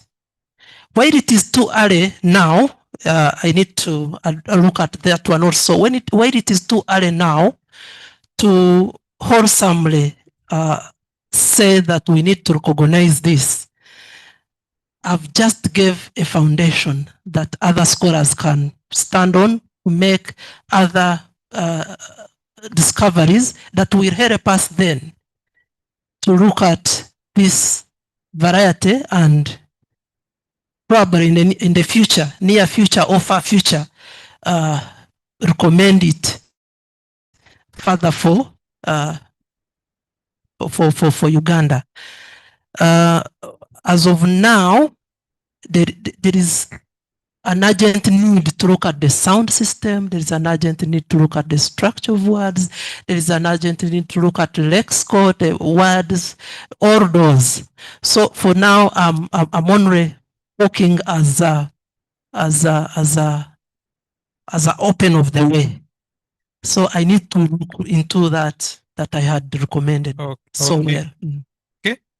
You will offer services along with your supervisors to restructure that conclusion Thank you. based on your entire findings. Thank you, Doctor. The second one was to be on how you chose those areas. You have answered it.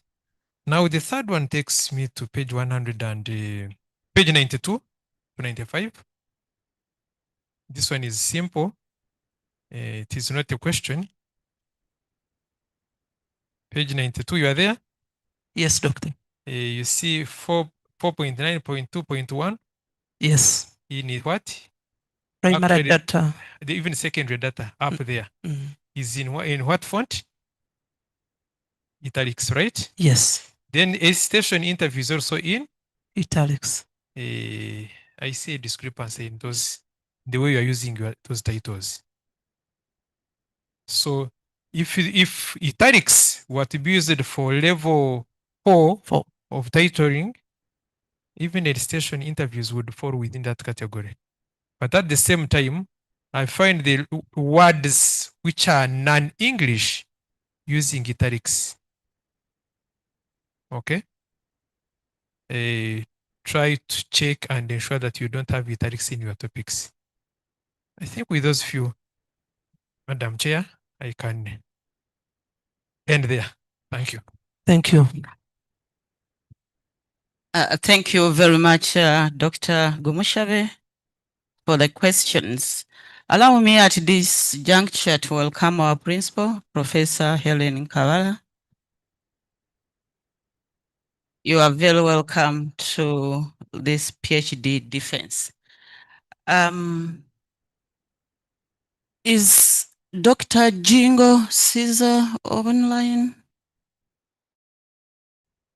Are you there?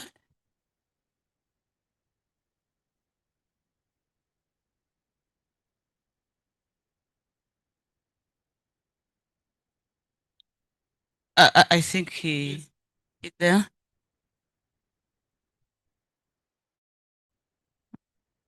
That's wrong, Alex.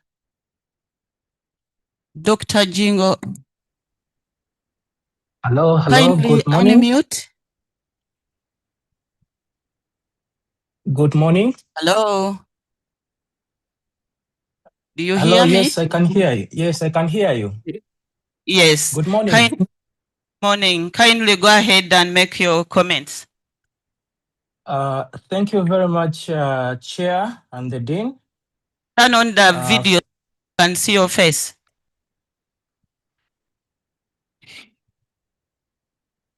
Yes. Thank you, Chair and the Dean, as well as the candidate for the presentation and all the previous speakers. First of all, I would like to apologize that I've just known today that I was supposed to be part of the panel. So that's why I'm doing everything online. And on top of that, I should be frank that I've not read the work. So the questions or the points that I'm coming points that I'm trying to advance, I got them as the presenter, the candidate was presenting. I listened to him from the beginning to the end, as well as all the previous speakers. On that note, I have 2 to 3 comments, as well as they can be in form of questions to the candidate, especially. The first one, I'm happy that the candidate was able to point out that the standard Kiswahili was made, but in 1930s. But the candidate did not tell us what happened in 1964 when the body that led to the making of the standard Kiswahili collapsed. Because it is because of that collapse of that body that I would say another standard Kiswahili came up. As we speak now, when you go to Zanzibar, whose dialect was made to be the standard in 1930, they call it Kiswahili Fasaha right now as we speak, and they have dictionaries for that language. But when you go to Tanzania mainland, theirs is Kiswahili Sanifu. Both entities consider these two varieties as standard in their own way. So the question is, when the candidate says that he's looking at the standard Kiswahili as a yardstick, which of the two is he referring to? Is he referring to Kiswahili Sanif as standard or Kiswahili Fasaha as standard for his presentation?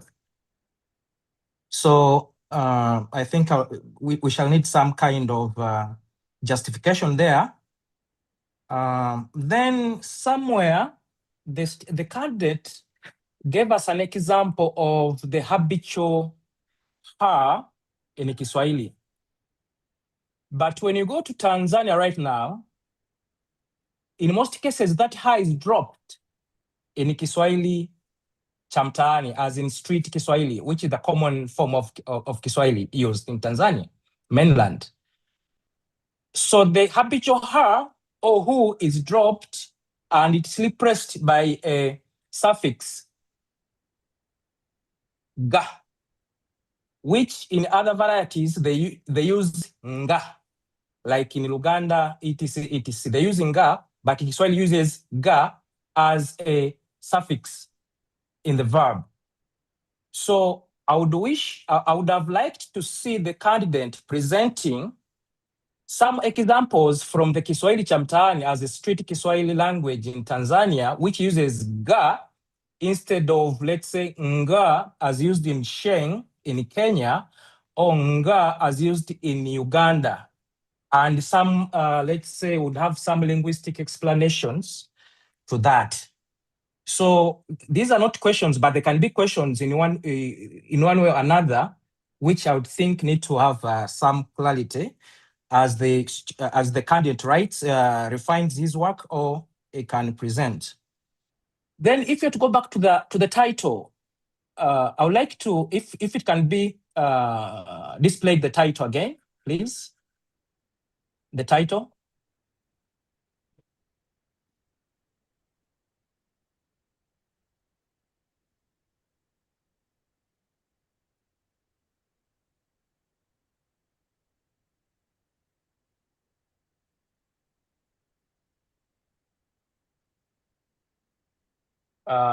Thank you very much. When I look at the title says the development and structure of the emerging Kiswahili variety spoken in Uganda. Already, I can see there is some bias there. So the title is looking at a particular variety, not varieties.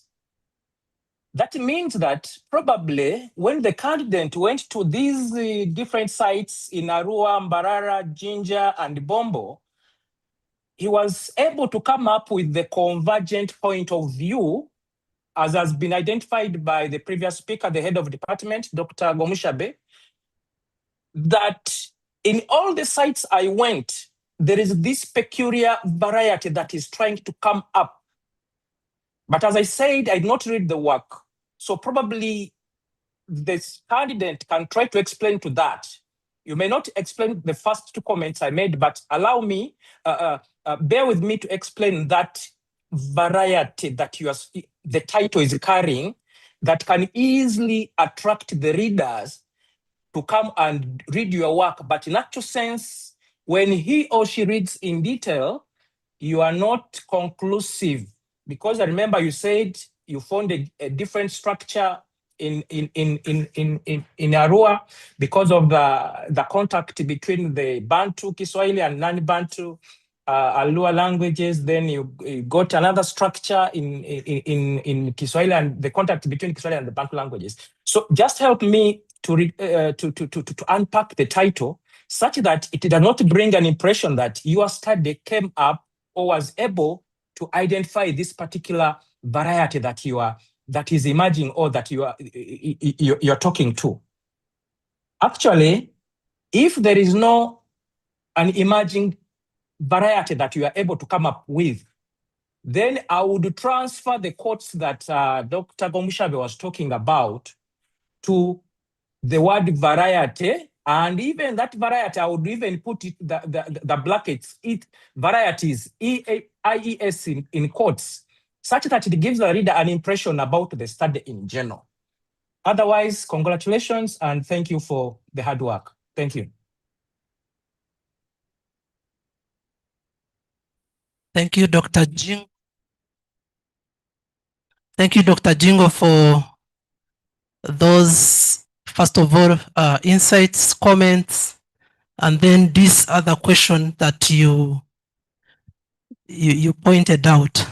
But before I answer the question, I know the discussion and the debate around Kiswahili Fasaha and Kiswahili Sanifu is actually an academic debate that is emerging, that I chose not to delve into, because then it is, I would say, political. Of course, I've not studied it in deeper details, but I worked with Kiswahili Sanifu, and the Kiswahili Fasaha is also something to think about.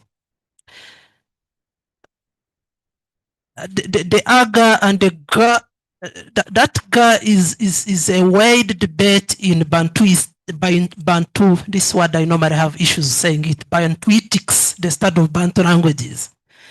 It's so, sorry to use the word stubborn, that in the example when I was looking at the one variety of Congo, it was actually aka.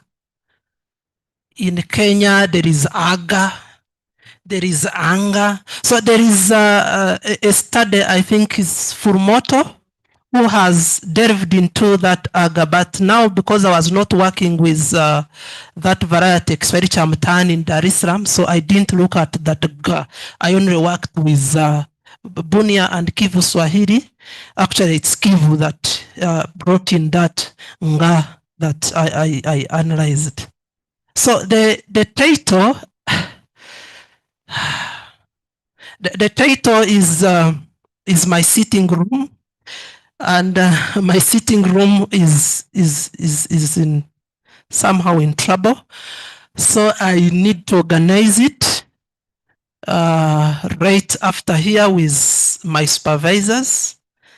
And however, what you were asking about the structure of Nilotic languages was actually not surprising. It was actually not only in Arua that these structures were coming up. Well, one of the unexpected findings of the study was actually that the spread of this that I study and call Yugoslavia is actually widely backed by the Nubian influence. And these Nubians are actually from South Sudan originally. And the Kinubi, a creolized version of Arabic, is actually non-Bantu. So where I talk of Nilotic languages as the muscle behind Yugoslavia, it is also something important also bring to light that actually the Kinubi has a big influence on Yugoslavia, because then the Nubis are not only in one place, they are actually spread all over Uganda, and they know each other. Actually, I realized that because in Bomba I attended some ceremonies, sort of the last funeral rites of a woman who had passed on. May her soul rest in peace. And they invited me. One of my key, the person who was taking me around, invited me, said, come and attend. So I realized they are from all over. And that's how I came to know of Kinubi in Hoima. I had not known about it. Somebody said, I'm from Kinubi. And later when I went to Hoima City, I saw Kinubi. And then for Tokyo, Kinubi. Kituru in Entebbe, Kinubi. So they are widespread. So what I found out in the Nilotic kind of structure is not space-bound. That I found it in Arua. No. It is across. So that's why somehow I can try to stand on my two legs and say that probably this could be the conventional Kiswahili variety as of now. Thank you.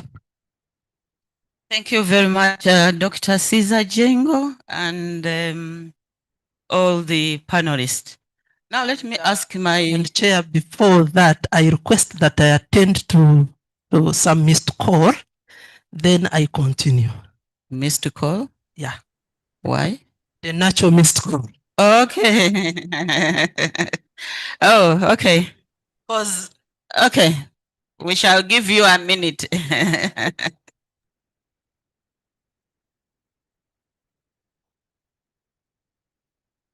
So as we wait for the candidate to come back, allow me welcome. I had forgotten the metaphor. And as I was saying that as we wait for Nelson to make his call, allow me to welcome the director, Makerere University Press, Professor William Taiwo. You're very welcome. Actually, as we wait for Nelson, come and tell us about Mark Press. Yes. Seize the moment.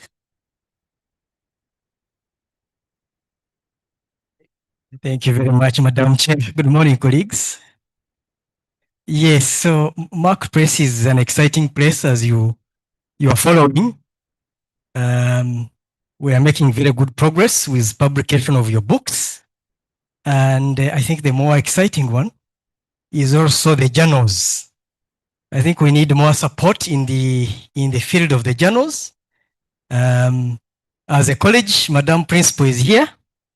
And the dean is here as well, and they are aware that our journals are really making very good progress. For the school, we are in the advanced stages of getting the ISSN, and I know that the candidate who is defending his PhD has been to the Mark Press, and we've been working on some of the work that he's published. Now that he's back from that short break, I want to hand over to Madam Chair and we continue the conversation. And I will brief you later if we can. Thanks very much, Madam Chair. Thank you, Chair, for allowing me to. Yes, I have two questions and then I will allow the rest of the members to ask maybe one or two questions. The devil's advocate, as we used to call them, the opponent, was very keen on the theoretical framework. And I seem to agree with him because your work is more than a half basic research. And it has nothing to do with social linguistics. That aside, you chose to work with the first wave of the variation theory, which is on broad correlation between the factors, the change, the variations vis-a-vis variations, I mean, factors like age, class, etc. You left out the second wave of linguistic variation, which emphasizes the local dynamics. And still, you left out the third wave, which looks at social semiotics and construction, where variation now is not simply a reflection of social structure, but an active tool for creating and negotiating social positions and identities. Why did you go for the earlier wave of language variation and leave out the second and the third wave of variation? That is the first question. The second question, could you, in less than a minute or a second, demonstrate how you used the variation theory to discuss and interpret the structure of Kiswahili, the morphosyntax of Kiswahili? Could you demonstrate and let us know how you really used that? The third and second last question, you made a conclusion and said that Ugandan Kiswahili is more of an isolating language. One, what is your understanding of an isolating language? I've been trying to compare how you have described the Ugandan Kiswahili and Mandarin, that's the Chinese standard variety, which is a purely an isolating language. And I don't see much similarities. But if you still insist that Ugandan Kiswahili is an isolating language other than agglutinative language, as we see in many Bantu languages, how do you explain these structures? And you will forgive my pronunciation of Kiswahili examples. I'm not a Kiswahili speaker. Iko napika, napika, batata cheza, batata cheza, bana tuma, analia. Are those isolating in the sense of the concept embedded in the term isolating language? And lastly, of course, I have many, but I know we can always chat when we go back to the department. I'm proud that he comes from my department, the only department in the school. And you supervised my languages. You come up with the recommendations. And one of them, you are saying that there is a need to have a nationwide campaign against negative attitudes. How is this related to your study? This, I know Kiswahili speakers are, very fond of negative, the negative attitude towards Kiswahili and the stigmatization, etc. And you are calling upon a nationwide campaign. How is this related to your study? I don't see it emerging from the objectives, not even in your discussion. Then you are telling us that institutions responsible for national data, such as Uganda Bureau, should conduct surveys to determine the actual numbers of Ugandan speakers. Were numbers relevant to your study so that you base on that and come up with such a recommendation? Thank you, and you have 1 minute to answer my questions as I... Yes. Thanks so much, Prof. I was wise that I first attended to the missed call before attempting to answer these serious questions from my mentor. I will start with the last one about the negative attitudes. The negative attitudes, ladies and gentlemen, that I refer to here are not connected to the other wider debate about Kiswahili that we know. Remember, I pronounced myself from the beginning that the Kiswahili I'm looking at is the emerging Kiswahili variety that I'm discussing today. So the negative attitude here, probably maybe after this discussion, I will get the right word. There is this kind of, forgive me, my Swahili is wrong. That disclaimer always comes up whenever people who speak Yugaswa speak. Forgive me, my Swahili is wrong. So the cover up of saying forgive me, I argue that it could actually be from people laughing at their structure. Then they feel uncomfortable, but they should speak. So before they speak, then they give, these disclaimers. Even when I was in the field, by the way, people were bringing me respondents participants whom they hatukulete rono ya manyo Swahili. There is that kind of negative attitude towards what they speak. They don't own it. They feel shy about it. So about periphrasis and the key argument that actually my thesis statement that Yugaswa is more of an isolating language than an agglutinative language. One, I have safeguards. I've already put a safeguard of saying is more of. Actually, the statement I wrote in my thesis is tending towards.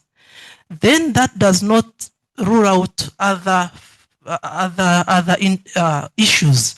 Especially, that's when I brought in the example of anger and aga, because that then is actually to the Bantu side, just as like other structures that I've discovered. However, the use of Banatuma analia. Now the Tuma analia, that can also come to the Bantu side. So I have two places that I'm leaning on. One, the Bantu contact, and two, the non-Bantu contact. And I guess this has come out well in my thesis. But Nelson, you said that you have, or in Uganda and Kiswahili, you have bare verbs. Yes. Are these bare? They are inflected. Yeah, there are some that are inflected. Now, like in negation, mimi hapana taka, mimi hapana lala. Now, lala is actually bare. Mimi bado pika. Pika is bare. So there are those that are bare, and in the same way, there are those that are I think I disagree inflected. with you on that, Yes, and I Prof. think you really need to go back Yes, Prof. and look at it. Yes, Prof. Okay? Thank you. Because the structures you are trying to allude to, they are very common in Uganda and Runyankore, where we have verbs with the final vowel used in different morphological contexts. The appearance of those does not qualify Uganda and Kiswahili variety to be an isolating language. And maybe I would also encourage you to read more on the features and or characteristics of what one may consider to be an isolating language. And you will be misdirecting people to say it is moving towards an isolating language.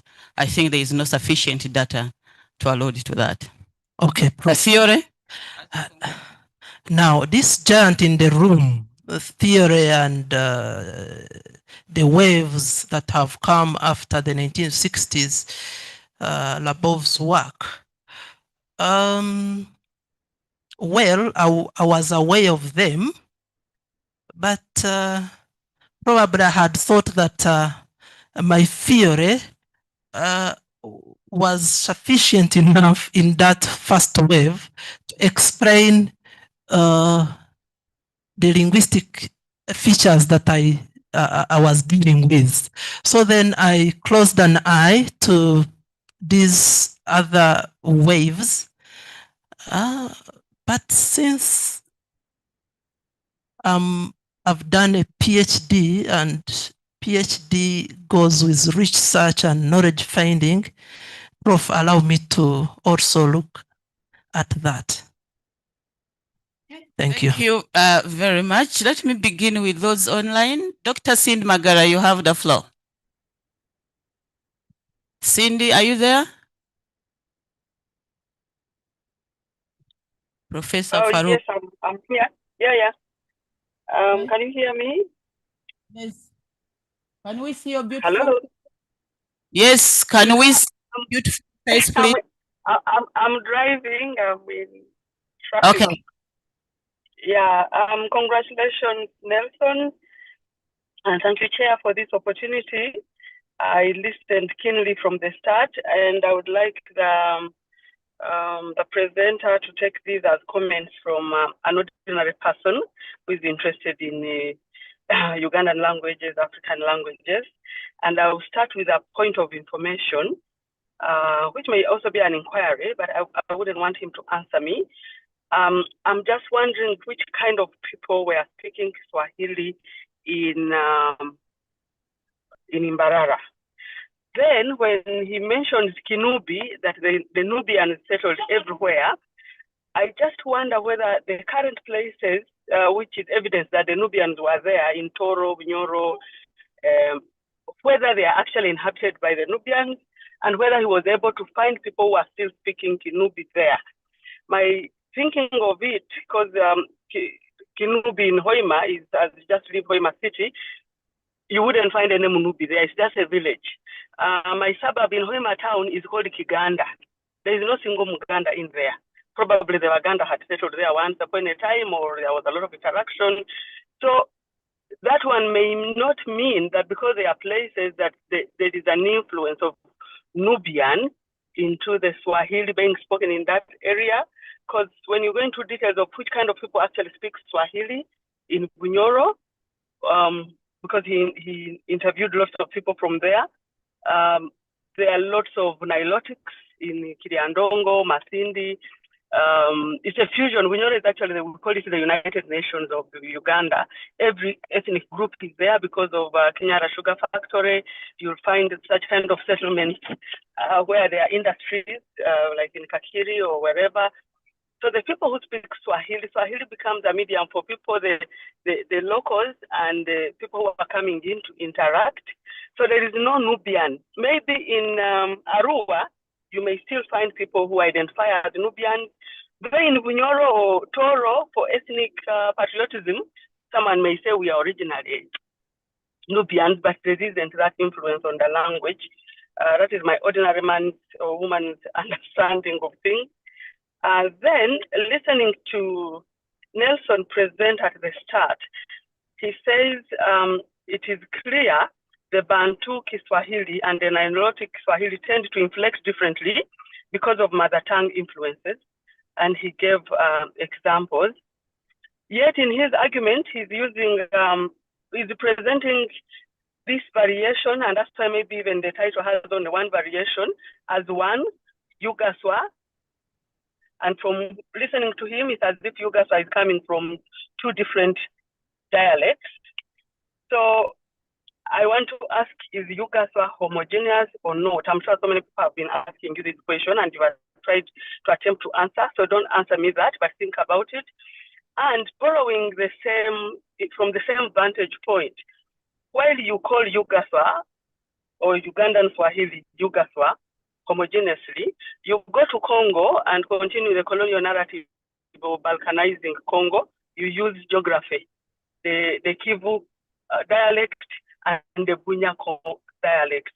I would be happy if you can call them the Congo Swa or, something like that, because someone who later read your work, you'll be inadvertently continuing to divide Congo or suggesting or implying. Thank you very much and congratulations. Thank you, Dr. Magara. Let me now call upon Marisa Bryan. Please use less than a second to ask your question. Yes, thank you. Thank you, Pano, and thank you, Mr. Nelson Nsereko.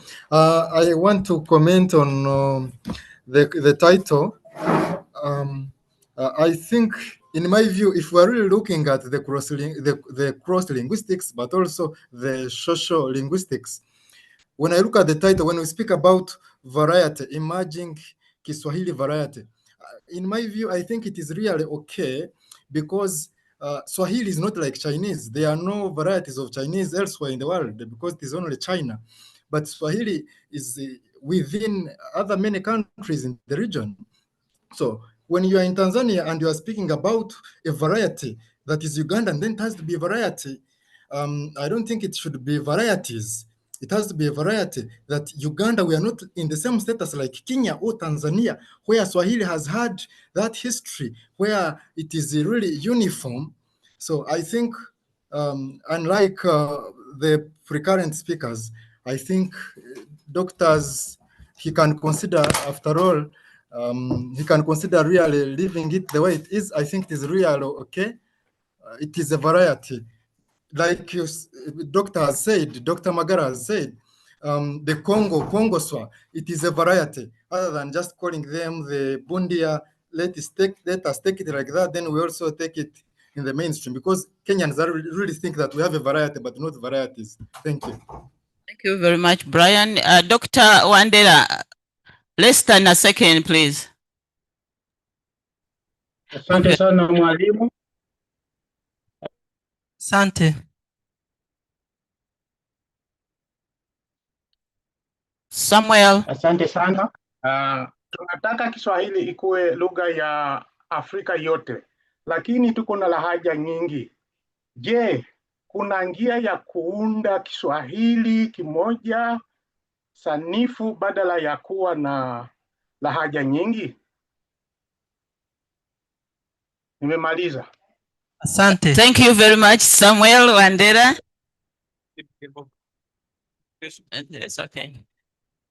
Thank you, Samuel. I didn't know you speak Kiswahili. I thought you are a French guy.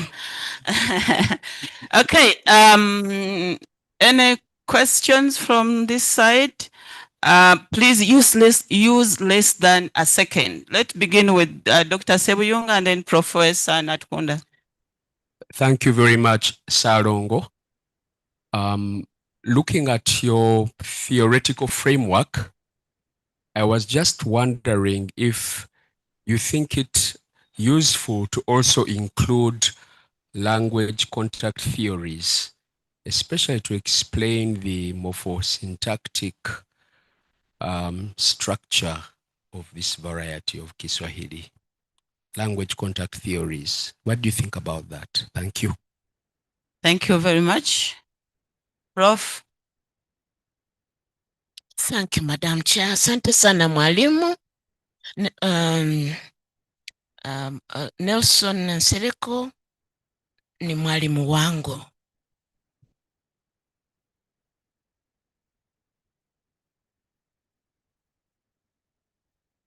So, candidate, as you are presenting, and I'm sorry I came a little bit late due to some family issues. I wanted to know in the end, in your recommendations, what will be the pedagogical implications of that emerging variety that you're talking about? Is it going to change the way that I am learning Swahili, or is it going to make it easier? What are the implications for pedagogical purposes in Uganda as we go towards the content-based syllabus? Thank you very much, Prof. Yes, Dr. Chirigwadjo. Thank you very much. Congratulations, Nelson, so far. Kindly, this is my opinion. I failed to situate the case of Kivu and the Bunia discussion in any of the objectives. So kindly, if it were prudent, can you situate that in the review of the literature the literature, so that you can have it discussed there? 2, if you claim that this variety tends towards isolating, yes, it could be true, but we need statistical data, some statistics to do that. I mean, to give a proof to that. Lastly, kindly open the slides and go to example 7. Example 7.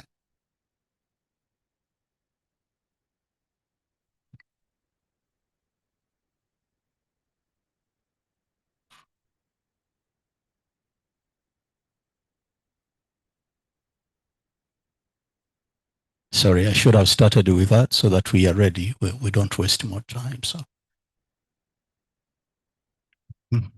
the example is wewe na kulanga, something like that.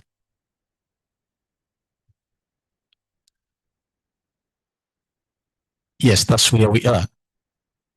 Something is missing. You have given us the gloss. You see that the gloss? What is happening now? Because when you are giving the gloss, you begin with a ku, which is progressive, and then infinitive, which I guess is la, l, and then it, which is it. There is, oh, na is the progressive. Oh, sorry, I missed it because there was a gap. So, sorry, I leave that. Thank you so much.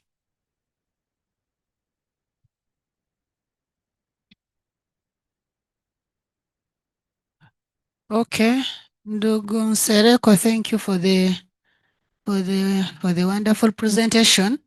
I just have one simple question for you. After finishing your defense successfully, you get out of the room, you get a common mwananchi, asks you, how relevant is this topic to you? How is it going to benefit me? What will you tell that common mwananchi? Thank you. Thank you very much, colleagues. Could you answer all those questions in 1 minute, please?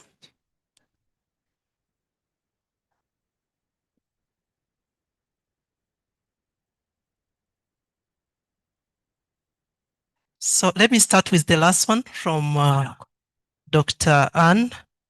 After my defense, how will the mwananchi say that he or she is going to benefit from my study?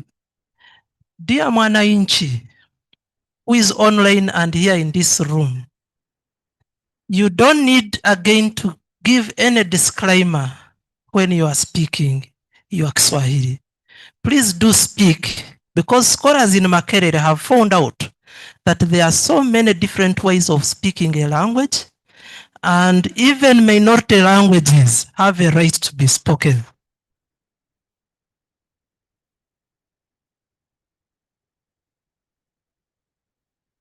I was happy to get a comment to one of my students, Brian. Thank you so much.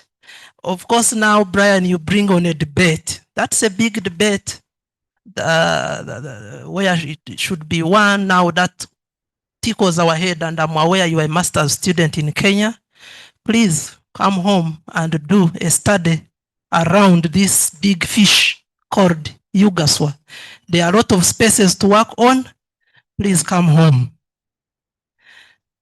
Vile vile, kuna swali kutoka kwa Daktari Wandera. Huyu pia ni mtaalamu wa Kiswahili siku hizi, anazungumza Kiswahili kizuri, Kiswahili sanifu, sijui kakipata wapi, lakini hongera kwa swali lako. Lahaja nyingi badala ya kuwa na lahaja nyingi. That's enough for him. You've answered it in Kiswahili. Next one. Oh. Dr. Sebuyungo mentioned something about adding a theoretical concept that relates to contact theories. Contact theories are actually embedded in the variationist social linguistic. Actually, at first when I had started, even my concept as I was conceptualizing this work, I'd used Van Kosten. But later I realized that actually what Van Kosten talks about is already talked about in the variationist social linguistic theory. So it's the contact issues are already catered for in there. Now, my student whom I'm always proud of and who has not yet completed her course, after here she should come to the for more lectures, wanted to know what would be the pedagogical implications. There is already a policy on mother tongue teaching from primary, pre-primary, teach these children in their mother tongue. Already there is a section of speakers that are first language speakers that the policy has somehow been suppressing and their rates not, catered for. Who knows as we move forward, because I need to declare that my study has where it stops, because I just put a step. So there is a lot that will be worked on, and who knows later, this may find its way into the pre-primary curriculum. Dr. Kirigwajo, I hear you loud and clear about where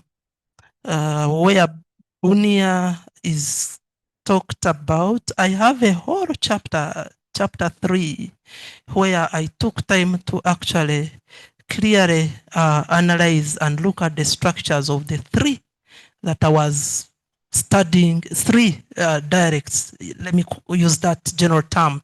Okay, varieties that I used to benchmark with, Yugaswa. So there is that whole chapter 3 that actually Dr. Frida was worried about at the beginning, that why I have that. I think my academic body, that's the reason I have that whole chapter. So isolating Prof, I sincerely, from this academic engagement, I need to read well the word isolating. Probably I've not read it well. Thank you. Thank you very much, colleagues. I believe it has been a wonderful interaction.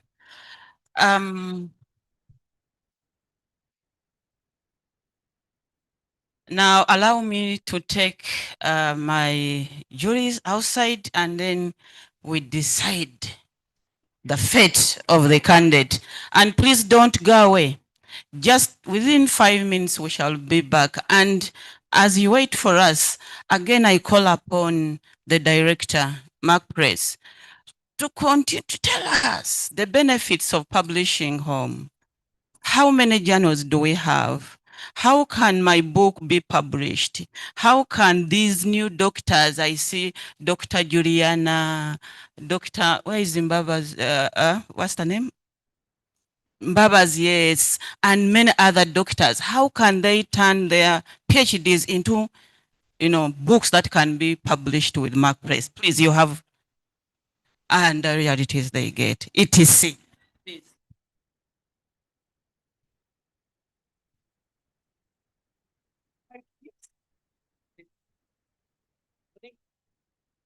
For those who haven't registered in our books, please try to use this time. I'm going to leave the book just at the entrance. Feel free to record your presence in there. Thank you. Thank you, Madam Chair.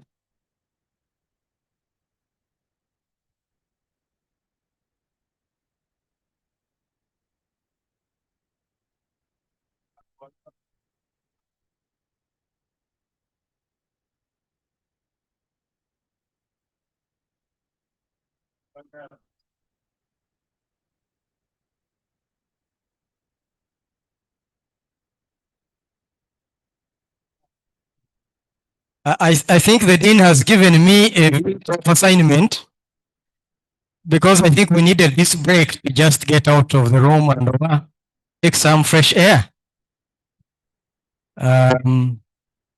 So maybe I'll just do 2 minutes, and then we can also get out and take some break.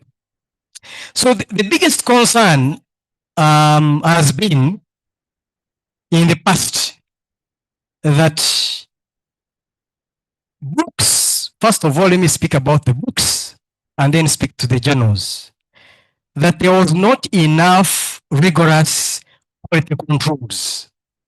So that if Professor Nat Kunda was publishing, should get leads, easy ones, and the peer review, and the peer review was not done properly, and the book is published. So there are instances where, for example, Professor Nat Kunda, sorry, you are my mentor, that's why I'm giving you as my example, would have several chapters in one book, and then those chapters are submitted for those purposes, motion purposes and so on and so on, without the proper quality controls. So that became a concern of appointments board.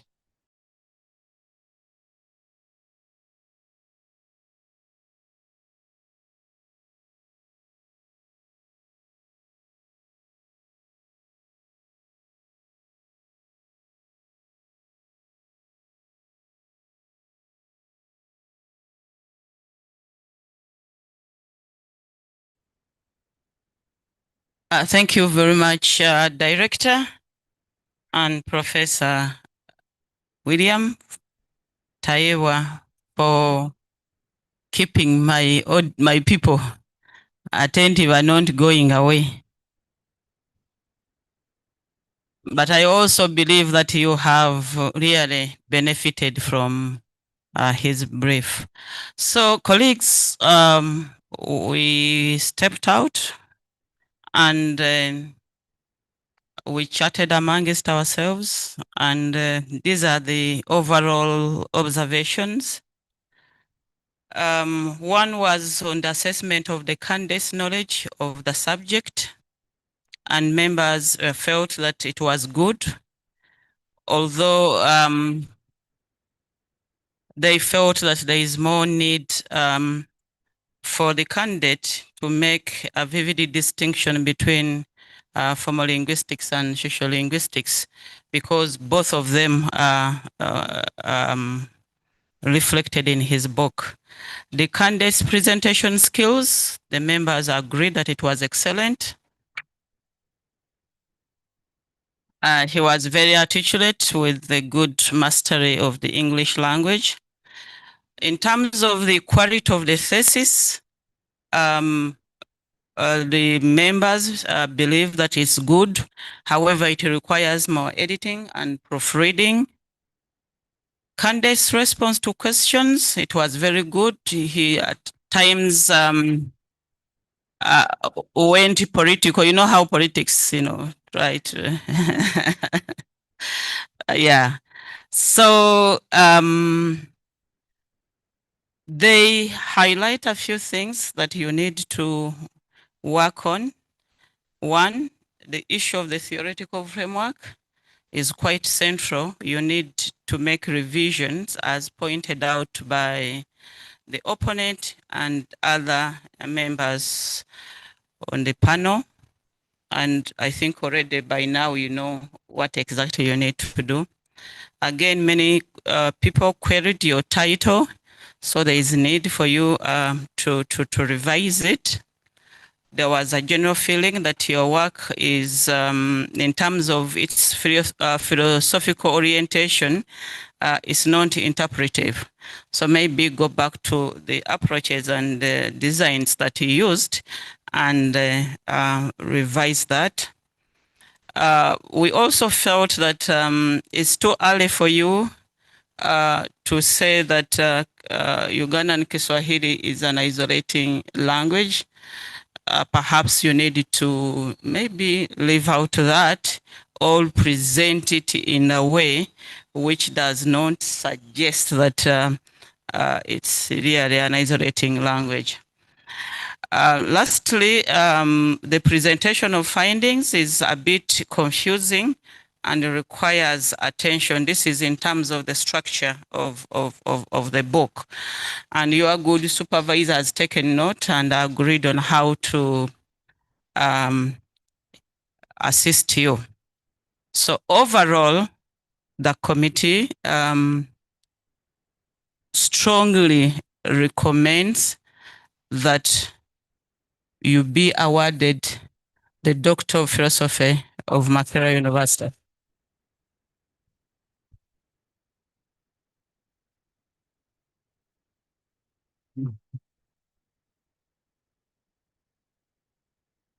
So congratulations, Nelson. I think you deserve a hug.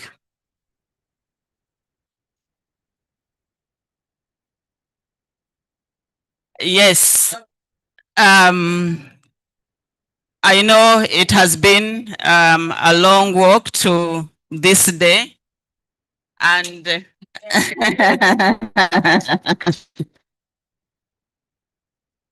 I would like to thank Nalongo. Nalongo, come here. Jangu anu, jangu. For allowing my son to do his PhD. You know, in our weak ways as women, we are very strong. If a woman decides you are not going to do this degree, you cannot do it. Thank you very much, Nalongo, for standing with our colleague. And to me, he's my son.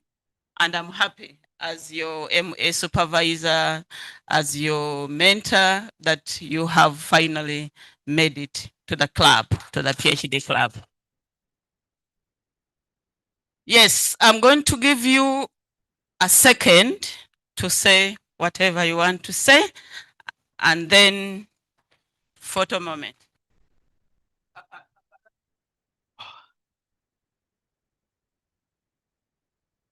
Professor Farouk guided me on how to give acknowledgements. I want to thank the chair for this session, for chairing it well. I also want to thank my academic buddy, whom I was shocked that it was him today because we have been chatting in the corridors even today morning. Thank you so much for taking me through this work. These guys yesterday morning, I took them to school. I brought them from school in the evening, and the gentleman told me, "You're gonna go in that room. You're gonna answer questions. Have you heard?" So I thank everyone for turning up in big numbers, online and physical. Thank you so much. I want to be brief in my acknowledgements because these guys are here and I don't want to cry. I said I would avoid that, but there are so many reasons why I should cry, especially if I mention the name Dr. Allen Asiimwe. Yeah. So I know I would be crying, but I will not because of these guys here. Hello, everyone.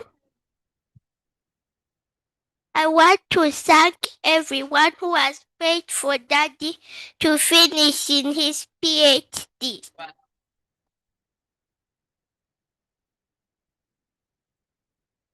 I also thank Mommy who has lived Daddy in everything. Thank you, Mommy.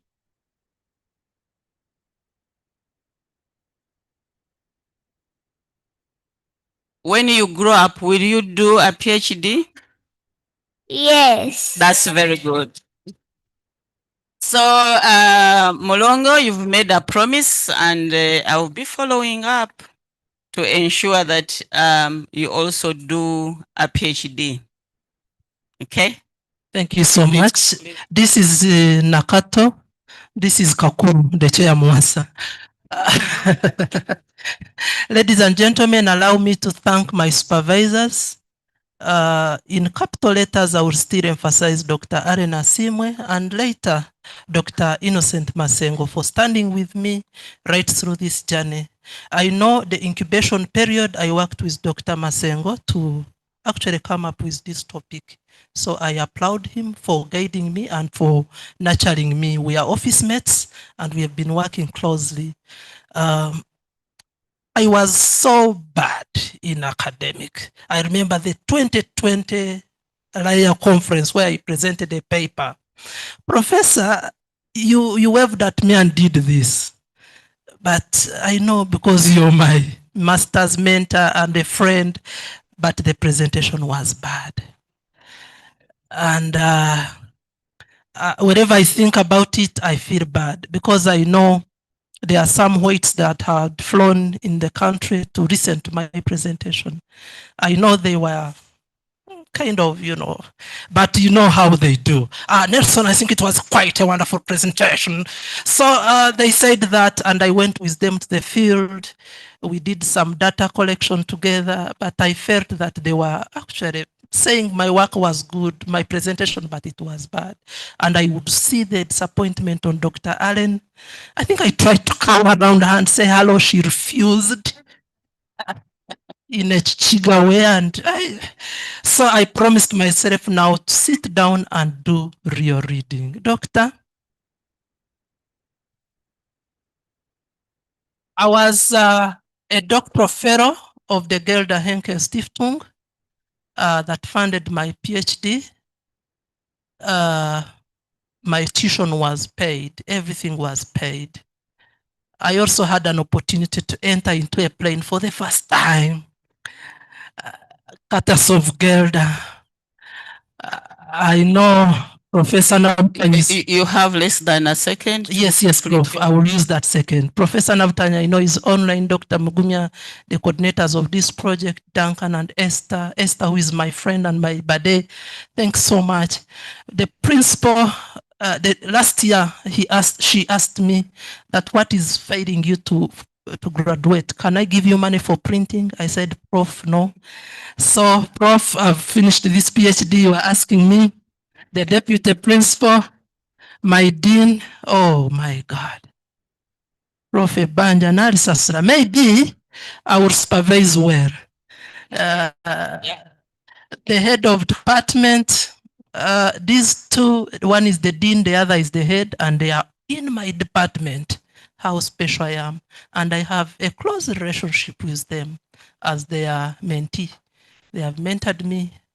Dr. Moshabe gave me a gift as I was beginning the project. I will not mention it, but it made me sleep in office, and I've been sleeping in office.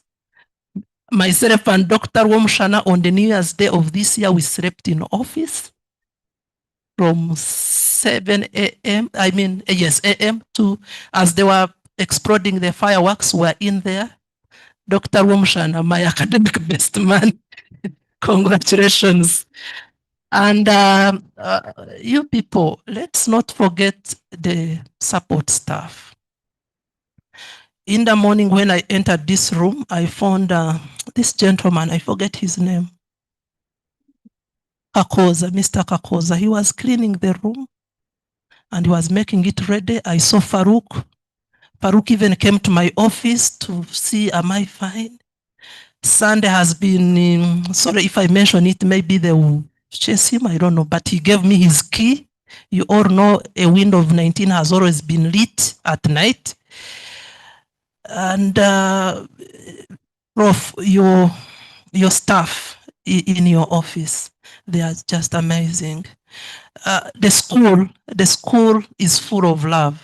Thank you for steering the school. There's a lot of love in our school. People have prayed together with me. I've prayed with Dr. Mutungi. I've chatted with Nalongo, my academic birthday over there. And thank you. Finally, yes. I can't forget to thank my wife. Please come here. And I thank you in a special way. My participants, and then many anonymous. By the way, somebody read my concept and awarded it for me to get a scholarship. I've never known that person, and probably I'll never know him.